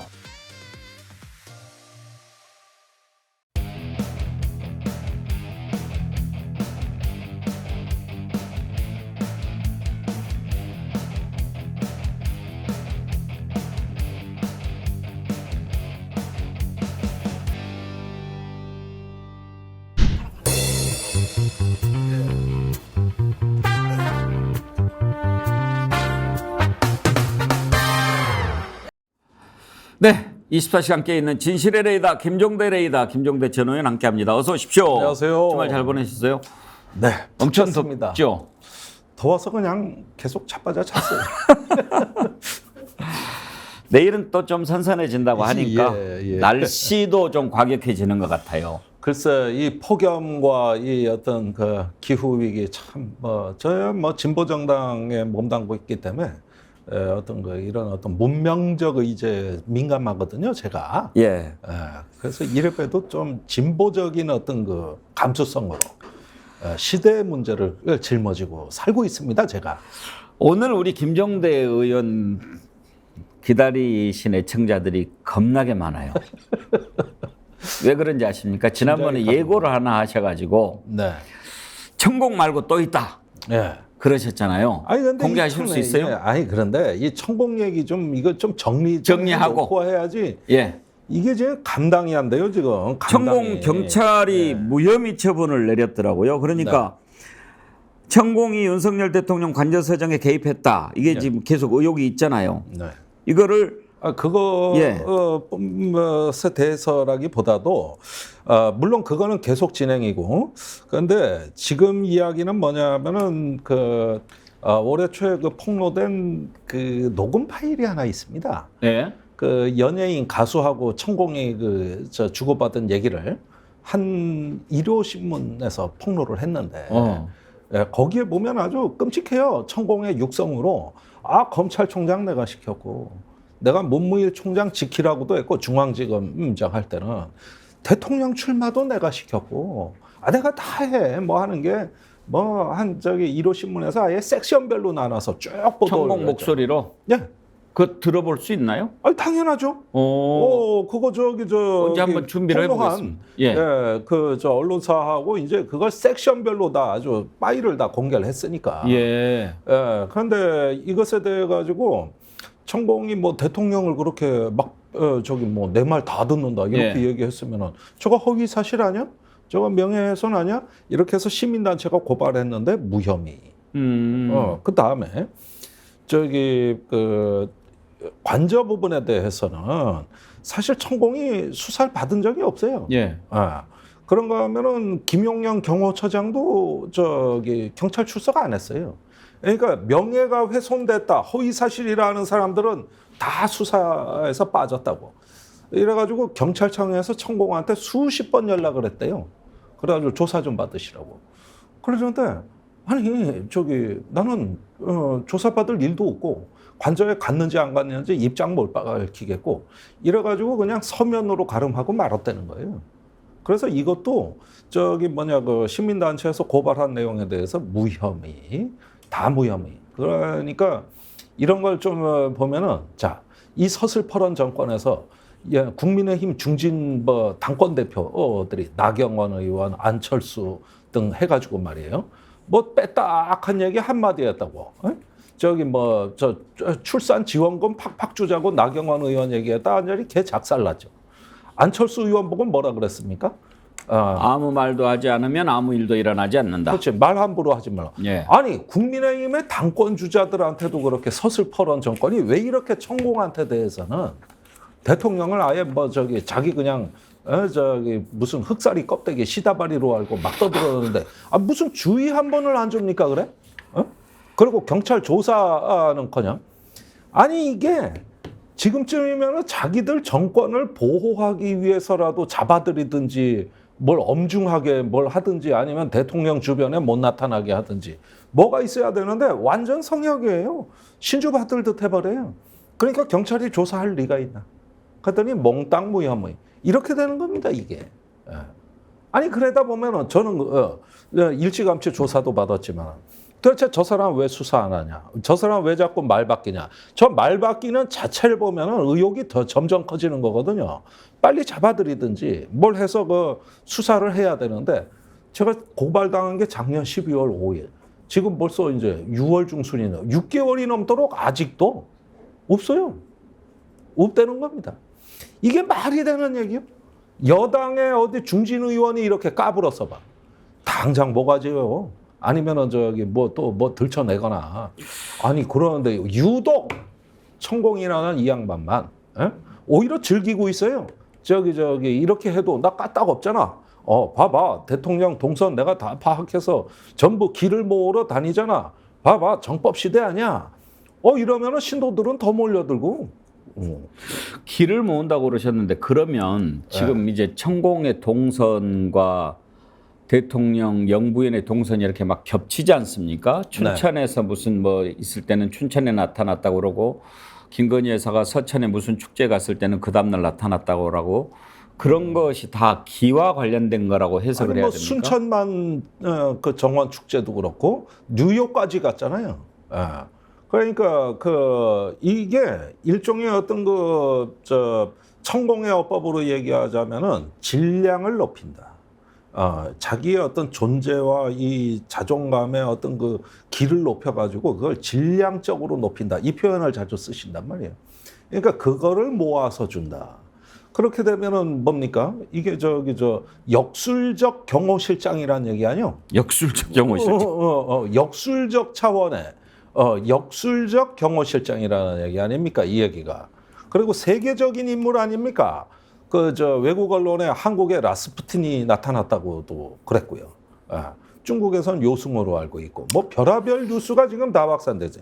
그러면은 이게 제가 보기에는 본인은 하나의 어떤 주변에 길을 모아가지고 이 정법 시대의 어떤 그 대통령 부부가 이걸 갖다가 더 많은 어떤 질량적으로 강화되기 위해서 그래서 자신이 그 역할을 한다. 이렇게 얘기하는 거겠죠? 춘천에 가서 길을 모으러 왔다는 얘기가 그 얘기 아니겠습니까? 근데 이렇게까지 여러 군데서 포착이 되고 그렇다고 한다면 뭔가 좀 공적인 시스템에서 위기감을 느끼고 경보를 발령해야 상식 아닙니까? 네. 그런데 이거는 일단 사람들 눈에 띈 게 이 정도고, 그 다음에 일하는 특보 라인들은 정경련에 연락해가지고 천공 스승 동영상 보라고 비서실장 정경련 비서실장도 꼭 보라 그랬고 그러면서 투자하라고까지 하는 거 아닙니까? 그런 얘기도 있습니까? 네. 정경련이 투자를 어디다 하느냐? 바이든 대통령이 제일 고심이 멕시코 난민인데 멕시코 난민 건립을 우리 돈으로 투자해서 거기에다가 수용소, 난민 시설을 정경련이 갖다가 투자를 해서 지어라. 그건 처음 듣는 얘기인데 무슨 말씀인가요? 요건 천공이 뉴스 그렇게 얘기를 토마토가 예. 그 지난 봄에 보도한 단독 예. 보도한 내용인데 그 내용은 뭐냐면은 그 천공의 측근이 문자 메시지를 언론사에 제공한 겁니다. 거기에 보면은 뭐 제가 실명까지는 거론 안 하겠습니다만 측근 중에 측근, 최측근이 그 지시한 내용이에요. 스승께서 정경련 비서실장도 꼭 보라 그랬다. 청와대에 빨리 청와대라네. 용산에 대통령실에 빨리 보고서를 올려야 되기 때문에 정경련 답이 급하다. 빨리 좀 답변해라. 그 천공의 동영상을 보고 멕시코 난민 구호에 투자를 정경련이 할 수 있도록 빨리 답을 줘야 내가 그걸 갖고 대통령실에 알려줄 거 아니냐. 그러니까 빨리 재촉을 하라고 그 법무실장한테 지시한 내용이에요. 그거 문자 메시지가 이렇게 기록으로 남아있단 말이에요. 이걸 갖다가 보도했잖아요. 보도했고 지금 다 보도한 것도 아니에요. 지금 알려져 있기로는 동영상도 있는 걸로 알려져 있어요. 지금 말씀하시는 내용들 제가 처음 듣는 게 많아요. 아까 그래? 뭐 뉴스토마토에서 어떤 연예인과 천공이 통화를 했다는 내용. 1호 신문이에요. 그다음에 또 지금은 뭐 정경련 법무실장하고 뭐 이렇게 문자를 주고받았다는 내용 이런 것들을 제가 처음 듣는데 레모님이 그런 질문 주셨어요. 천공을 뉴스에서 찾아보려고 해도 찾아보기 힘들잖아요. 네. 언론도 뭐 하는지 이런 것들을 누가 보도를 안 하니까 알 수가 없잖아요. 아니 그런데 제가 그 경찰의 조사도 받고 계속 꿋꿋하게 싸워 나가다 보면 사람들이 그 언론 기자들이 저한테 인터뷰를 많이 합니다. 예. 그러면 제가 인터뷰도 많이 해줘요. 그런데 이런 전화가 와요. 가끔 의원님 정말 죄송하게 됐는데 기사 작성도 다 했는데 데스크에서 잘렸다.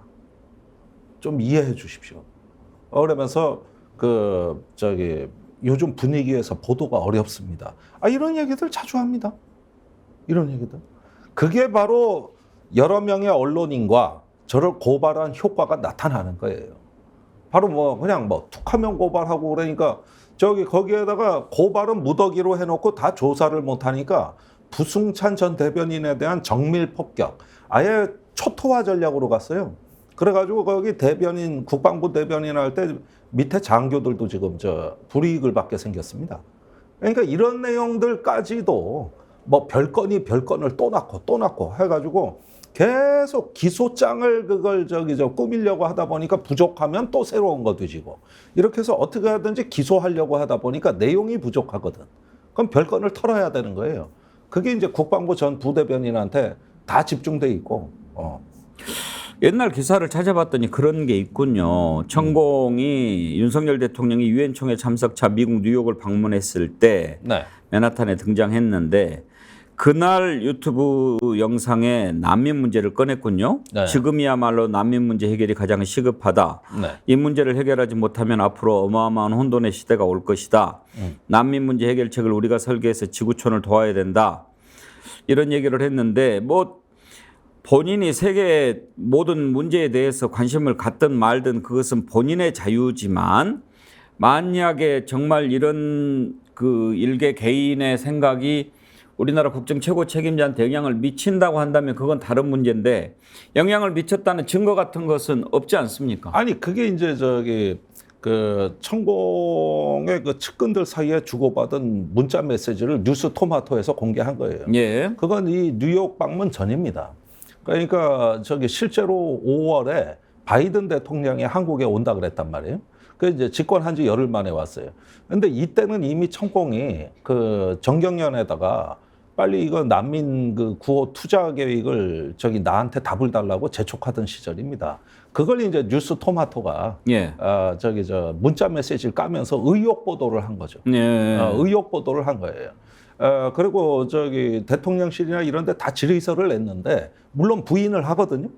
그런데 여기에서는 또 진술이 있고 문자 메시지가 있으니까 그래서 정경련 대통령실 다 질문을 해가지고 결국 그 취재된 수준에서 보도를 해버린 겁니다. 그렇게 돼갔는데 때마침 9월에도 저 얘기를 하고 있는 거예요. 넉 달이 지나가지고 뉴욕에 가서도 또 그 얘기를 하는 거예요. 지금 뉴욕에 가서. 미국 난민 문제를 왜 우리 대통령이 신경을 써야 되는 겁니까? 왜냐? 바이든 대통령이 제일 근심거리가 이거다. 트럼프가 난민들 그 장벽을 세웠잖아요. 예. 그래가지고 그때 엄청나게 많은 연방 예산을 썼는데 바이든이 반대했는데 집권해서 보니까 장벽 공사를 멈출 수가 없는 거예요. 네. 그래서 연방 예산은 집행이 곤란하다 그러니까 멕시코 주정부가 자기네 돈으로 1조 원을 투자해서 남은 방벽 마저 짓겠다. 이렇게 해버리고 트럼프가 그 앞에 가서 연설을 해버린 겁니다. 이 장벽이 나의 업적이라고. 그때 트럼프 지지율이 계속 올라가요. 그러니까 그러면서도 불법 이민자는 있고 이렇게 되니까 이제 천공이 이거를 관찰해서 봐라, 미국의 문제는 저거다. 아픈 데를 치료해줘야 될 거 아니냐. 이렇게 해서 이제 본인의 기획이 생긴 것이죠. 그렇다고 만약에 그렇게 얘기를 한다면 들을까 싶기도 한데 네. 좀 제가 생각하기에는 엉뚱하군요. 뭐 엉뚱하다고도 볼 수 있지만 최근에 이제 중동, 아프리카 등지까지도 새로운 기획이 계속 나타나고 이제 세계화의 어떤 물결의 이분이 또 이제는 포부가 이제 한없이 커졌단 말이에요. 그래가지고 국내 사업으로 만족을 안 하시는 것 같아요. 그런데 이제 신도들이나 기업이 참여가 필요한 거겠죠. 이거는 제가 보기에 문제는 있어 보여요. 아까 방금 말씀하신 문자를 찾아봤더니 국장님, 허창수님의 비서실장님도 난민 강의를 듣게 하시고 그분이 허창수 회장님께도 들으시게 하시라고 하십니다. 아주 뭐 극존칭이네요. 지금 바이든이 5월 22일에 한국에 오시니 그 전에 허 회장님과 미팅이 되고 보고서를 만들어 대통령께 올리시고요. 시간이 급하다고 하십니다. 그러면 정경련 국장한테 천공의 최측근이라고 하는 사람이 보냈다는 겁니까, 이게? 그렇습니다. 법무팀장한테 지시하는 내용입니다. 정경련에 빨리 조치하라고. 시간이 급하다고 하십니다. 그러니까 뒤에 마치 천공이 대통령과 무슨 뭐 만남도 다 조율하고 중요한 문제에 대해서 이렇게 하고 이런 것을 하고 있다는 것을 적어도 이 문자를 보낸 사람은 믿고 있는 것 같군요. 근데 이 문자 메시지는 조작이 아니거든요. 이거는 천공의 가장 측근이 한 거예요. 쓴 거예요. 어떻게 이런 게 공개가 되죠? 아니, 제 그 관저개입 건으로 인해 가지고 그 부승찬 전 국방부 대변인을 취재한 뉴스토마토가 고발을 당했거든요. 그래가지고 이 본인들이 취재는 정당한 건데 이것이 고발당했다는 데 대해서 천공의 정체를 더 심층적으로 탐사보도로 밝히겠다. 그렇게 해서 뉴스토마토는 뛰어든 거고, 그러는 와중에서 이 문자 메시지가 입수가 된 거예요. 천공 측근 그룹에서 한 명이 수신자가 빼내준 거죠. 그 문자 메시지를. 근데 이건 허위 사실이 아닙니다. 이런 건 고발 안 된다고. 왜냐하면 진본이니까. 나온 거니까. 이거는 확인이 됐습니까? 예, 이 문자 자체는 팩트란 말이에요. 그 뒤에 진행 과정이 그게 이제 구체적으로는 안 나와 있는 알겠습니다. 것이지. 예. 이 문자 자체는 천공의 측근이 보낸 게 맞거든. 하여튼 천공 얘기가 대통령 취임 전부터 지금까지 끊이질 않는데 네. 호바리님 천공이 대통령이구만. 매선 참바라님은 천공은 예수 부처보다 한 수 위. 오히려 지금 천공이 더 높다 뭐 이렇게들 생각을 하고 계시는 것 같고, 보보님 천공이 하늘에 빌면 되겠네, 소금값 내려달라고 그런 의견 주셨고요. 아치섭님 천공 전과가 17범이라는데 맞나요? 그런 질문 주셨는데, 또 어떤 분은 천공은 전과 없을 겁니다. 개명 전 이병철이 전과 17범이죠. 개명 전 이름이 이병철인가 네, 보죠? 네, 맞습니다. 근데 전과가 이렇게 많이 있습니까? 예, 그렇습니다.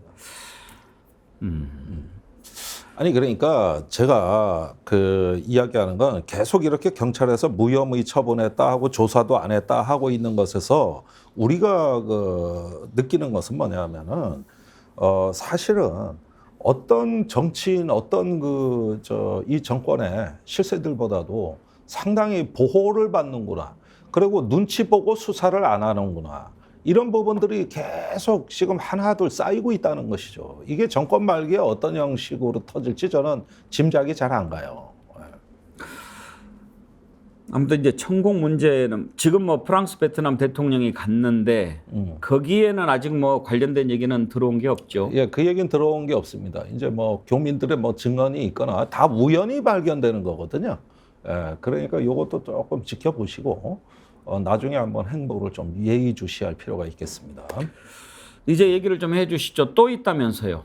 아, 있어요. 있는데 그 부분에 대해서는 일단은 언론사하고 공조를 하고 있으니까. 예, 아직은 밝힐 단계가 아닙니까? 아니 그렇습니다. 예, 그러나 밝혀집니다.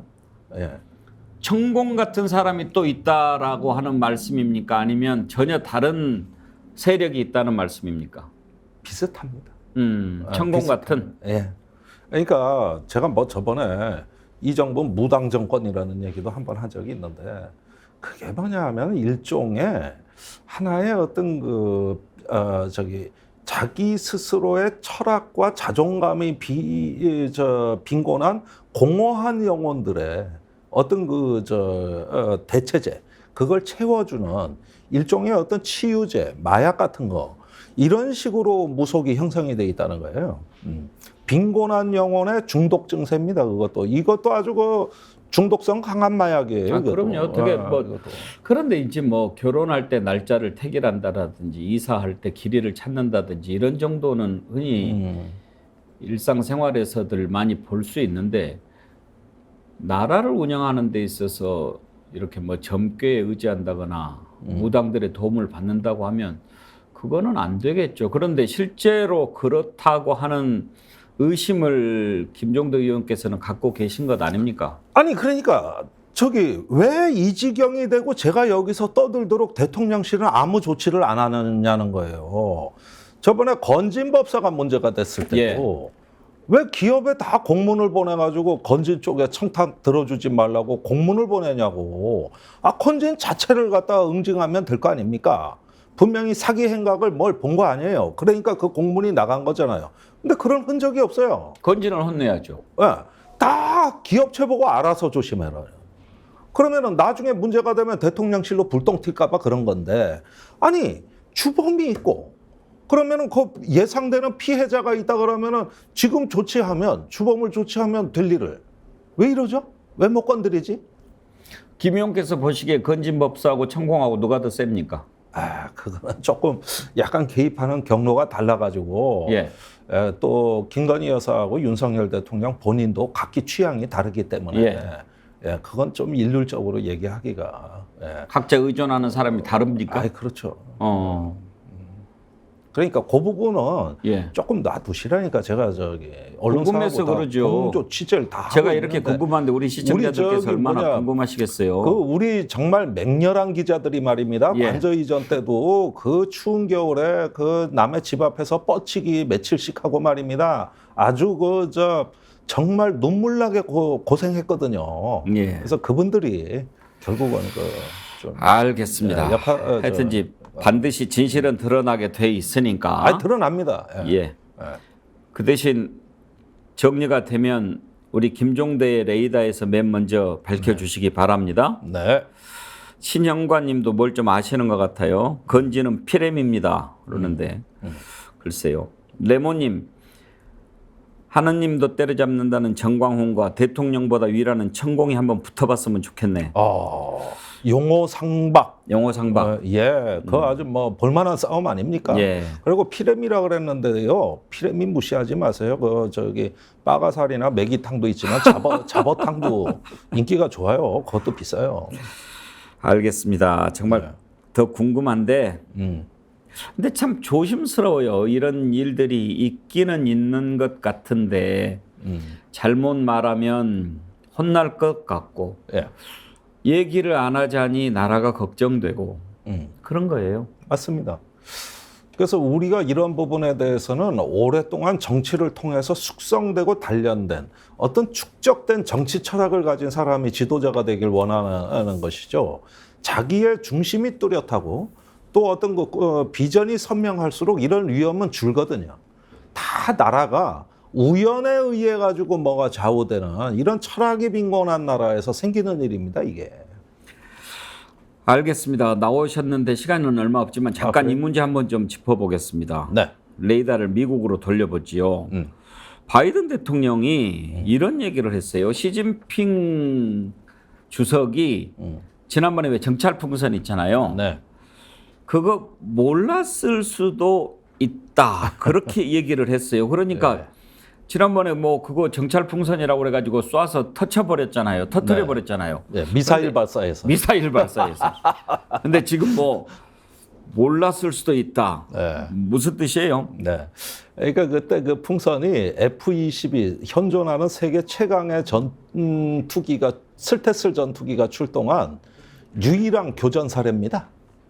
교전이라고 볼 수 있나요? 그렇죠. 이제 적국의 예. 시설 장비를 타격했으니까 그게 유일한 그 전투기 개발된 지 20년이 넘었는데 유일한 교전 한 개가 그거예요. 지금까지는 써본 적이 없군요. 써본 적이 없어요. 예, 너무 최강이라서. 예. 예. 그랬는데 일단은 저기 바이든 대통령이 최근에 와가지고 풍선권도 적극적으로 수습하려는 저런 언행, 또 G7 정상회담의 말미에 이제 중국하고 그 해빙기가 시작된다는 발언, 또 G20 정상회담 때도 똑같은 메시지. 그다음에 제니 델런 재무장관의 미중 전략 경쟁은 재앙이라는 발언. 그다음에 제이크 설리반 백악관 안보보좌관이 이제 그 디커플링은 없다, 디리스킹이다 이렇게 했던 연장선에서 지금 그 마지막 그 데탕트 시도라고 보면 되겠습니다.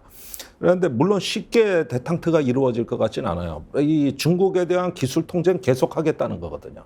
그건 뭐냐? 반도체입니다. 예. 이거는 계속 하겠다 그러는 거거든요. 그러니까 이런 와중에서 1단급한 거는 대만 해협에서 우발적 충돌을 막는다. 그다음에 기후 위기와 식량 문제라든가 이런 문제는 협력을 하고, 그다음에 무역 분쟁은 다 해결한다. 이제 관세 없다 이 얘기예요. 그래야 미국 인플레가 잡히니까. 자, 요런 정도인데 진짜가 남아 있거든. 그러면은 요 문제는 어떻게 하느냐? 계속 대화한다. 그다음에 바이든이 시진핑을 직접 만난다. 여기까지가 있는 것이죠. 예. 예. 그래서 지금 진행은 그 문제를 오늘 왕이 그 외교 담당 국무위원을 블링컨 장관이 만날 예정이라고 네. 보도가 나오고 있는데 아마도 정상회담에 관한 이야기가 나올 것 같습니다. 왕이가 외교부장이었는데 국무위원이 되면 승진한 거죠? 그러니까 이제 그 상징적인 그 예. 실질적인 책임보다는 권한만 많은 그 네. 위치라고 할 수가 있겠고요. 외교부장을 오래 했으니까. 예, 실질적인 책임이나 실무는 이제 친강 외교부장이 하는 건데 예. 그 친강 외교부장이 중국 주 미 대사를 오래 했단 말이에요. 네. 그때 이제 전랑 외교의 진수를 보여준 거죠. 심지어는 저 미국 보고 관계 개선 안 하려면 입 닥쳐라 이런 발언도 했고, 또 중국이 지는 쪽에 베팅하지 마라 이 발언도 했는데 이번에 싱하이밍 대사가 그 프레임을 그대로 가져다 쓴 것이죠. 자, 이제 정리하자면 미국이 야 이제 우리 친하게 지내자 이렇게 하고 달라드는 것 같은데 그렇게 되면은 우리 문제는 어떻게 됩니까? 중국이 그래 미국하고 사이좋게 지내니까 이제 너희들하고도 사이좋게 지내줄 거야 이렇게 될까요? 그거는 그렇지가 않습니다. 왜 그러냐면은 그 대한민국이 어떤 미국의 전략에 협조를 하면서 일정 정도 돌격대 역할을 자초를 해버렸고, 이 과정에서 그 한중 관계 기존의 모멘텀이 대부분 무너져 버렸어요. 그러면은 계속 미국 따라가면서 기존의 한중 관계 모멘텀, 예를 들면은 하나의 중국 원칙이라든가 또 어떤 공급망 협력이라든가 이런 굵직굵직한 게 대화가 다 단절돼 버렸거든요. 그래서 이거는 미중 관계가 설령 회복된다 하더라도 중국이 직접적으로 한국을 압박하지는 않겠으나 외교의 단절과 그 속에서의 국익의 누수 현상은 당분간 지속된다. 예. 이거는 피할 수가 없다. 지금 빨리 우리도 관계 회복을 서두르지 않으면 잘못하면은 굉장히 이 국제 정세 흐름에서 낙오가 되고, 그게 바로 이제 한말에 러시아에 붙었다, 중국에 청나라에 붙었다 하면서 그 스스로 결정을 못 내리던 그 한말에 이제 조선의 그 권력자처럼 우왕좌왕하거나 아니면 굉장히 낭패를 볼 수 있는. 근데 거죠. 관계 지금 회복은 이걸 우리 주도로 끌고 나갈 수 있는 뭔가가 나와야 되는. 근데 관계 회복은커녕 지금 네. 미국하고 중국은 이렇게 가까이 다가가는 모양새를 보이는데 오히려 우리는 지금 대통령이 국무회에서 싱하이밍 중국 대사 발언을 문제 삼고 더 강하게 나가잖아요. 네. 그거는 국제 정세를 잘 못 읽는 거라고 보십니까? 아니면 뭐 다른 의도가 있다고 보십니까? 그러니까 그 친강이 2021년에 지금 시마이밍 대사하고 똑같은 말을 미국에서 했을 때 미국은 어떻게 대응했느냐? 무시해 버렸습니다. 아무 일 없었어요. 네. 그때 그 저기 에이미 차라는 그 정치학자가 한 얘기는 뭐냐면 이걸 대응하면 중국은 체면과 위신을 중시하는 나라이기 때문에 지는 모습을 안 보여주려고 반드시 강경하게 대응하는데 그때 중국 인민을 동원할 거다. 이건 전략적으로 우리한테 그다지 유리하지도 않고 소모적인 싸움이다. 그러니까 냅둬버린다. 이게 미국의 전략이었어요. 근데 우리는 정반대로 했잖아요. 그래서 대통령이 직접 나섰잖아요. 그러면 이제 판이 커진 거예요. 요건 수습이 좀 시간이 오래 걸립니다. 일부에서도 그렇지만 2부에서도 이렇게 김종대 의원님하고 얘기를 나누다 보면 대통령 걱정이 제일 큰 걱정이 되고 있어요. 아이 글쎄 말이에요. 그러니까 다 외교에 지금 리스크가 대통령 본인으로부터 직접 나오고 있거든요. 이번에 외교부나 대통령실은 신중한 모드였다고 그런데 대통령이 다 뭉개버린 거 아니에요? 예, 더 속 타기 전에 그게 오늘 바로 이 정도 하죠. 소영웅주의예요. 소영웅주의적 외교관이란 말이에요. 알겠습니다. 예. 자기가 뭐 아이돌 스타인 줄 알아? 예. 김종대 레이더 김종대 전 의원과 함께했습니다. 오늘 말씀 감사합니다. 네, 감사합니다. 네, 함께해 주신 여러분 고맙습니다. 더위에 건강 조심하시고요. 내일은 좀 선선해진다고 하니까 내일 더 건강한 모습으로 뵙도록 하겠습니다. 내일 오전 10시 50분에 찾아뵙겠습니다. 감사합니다.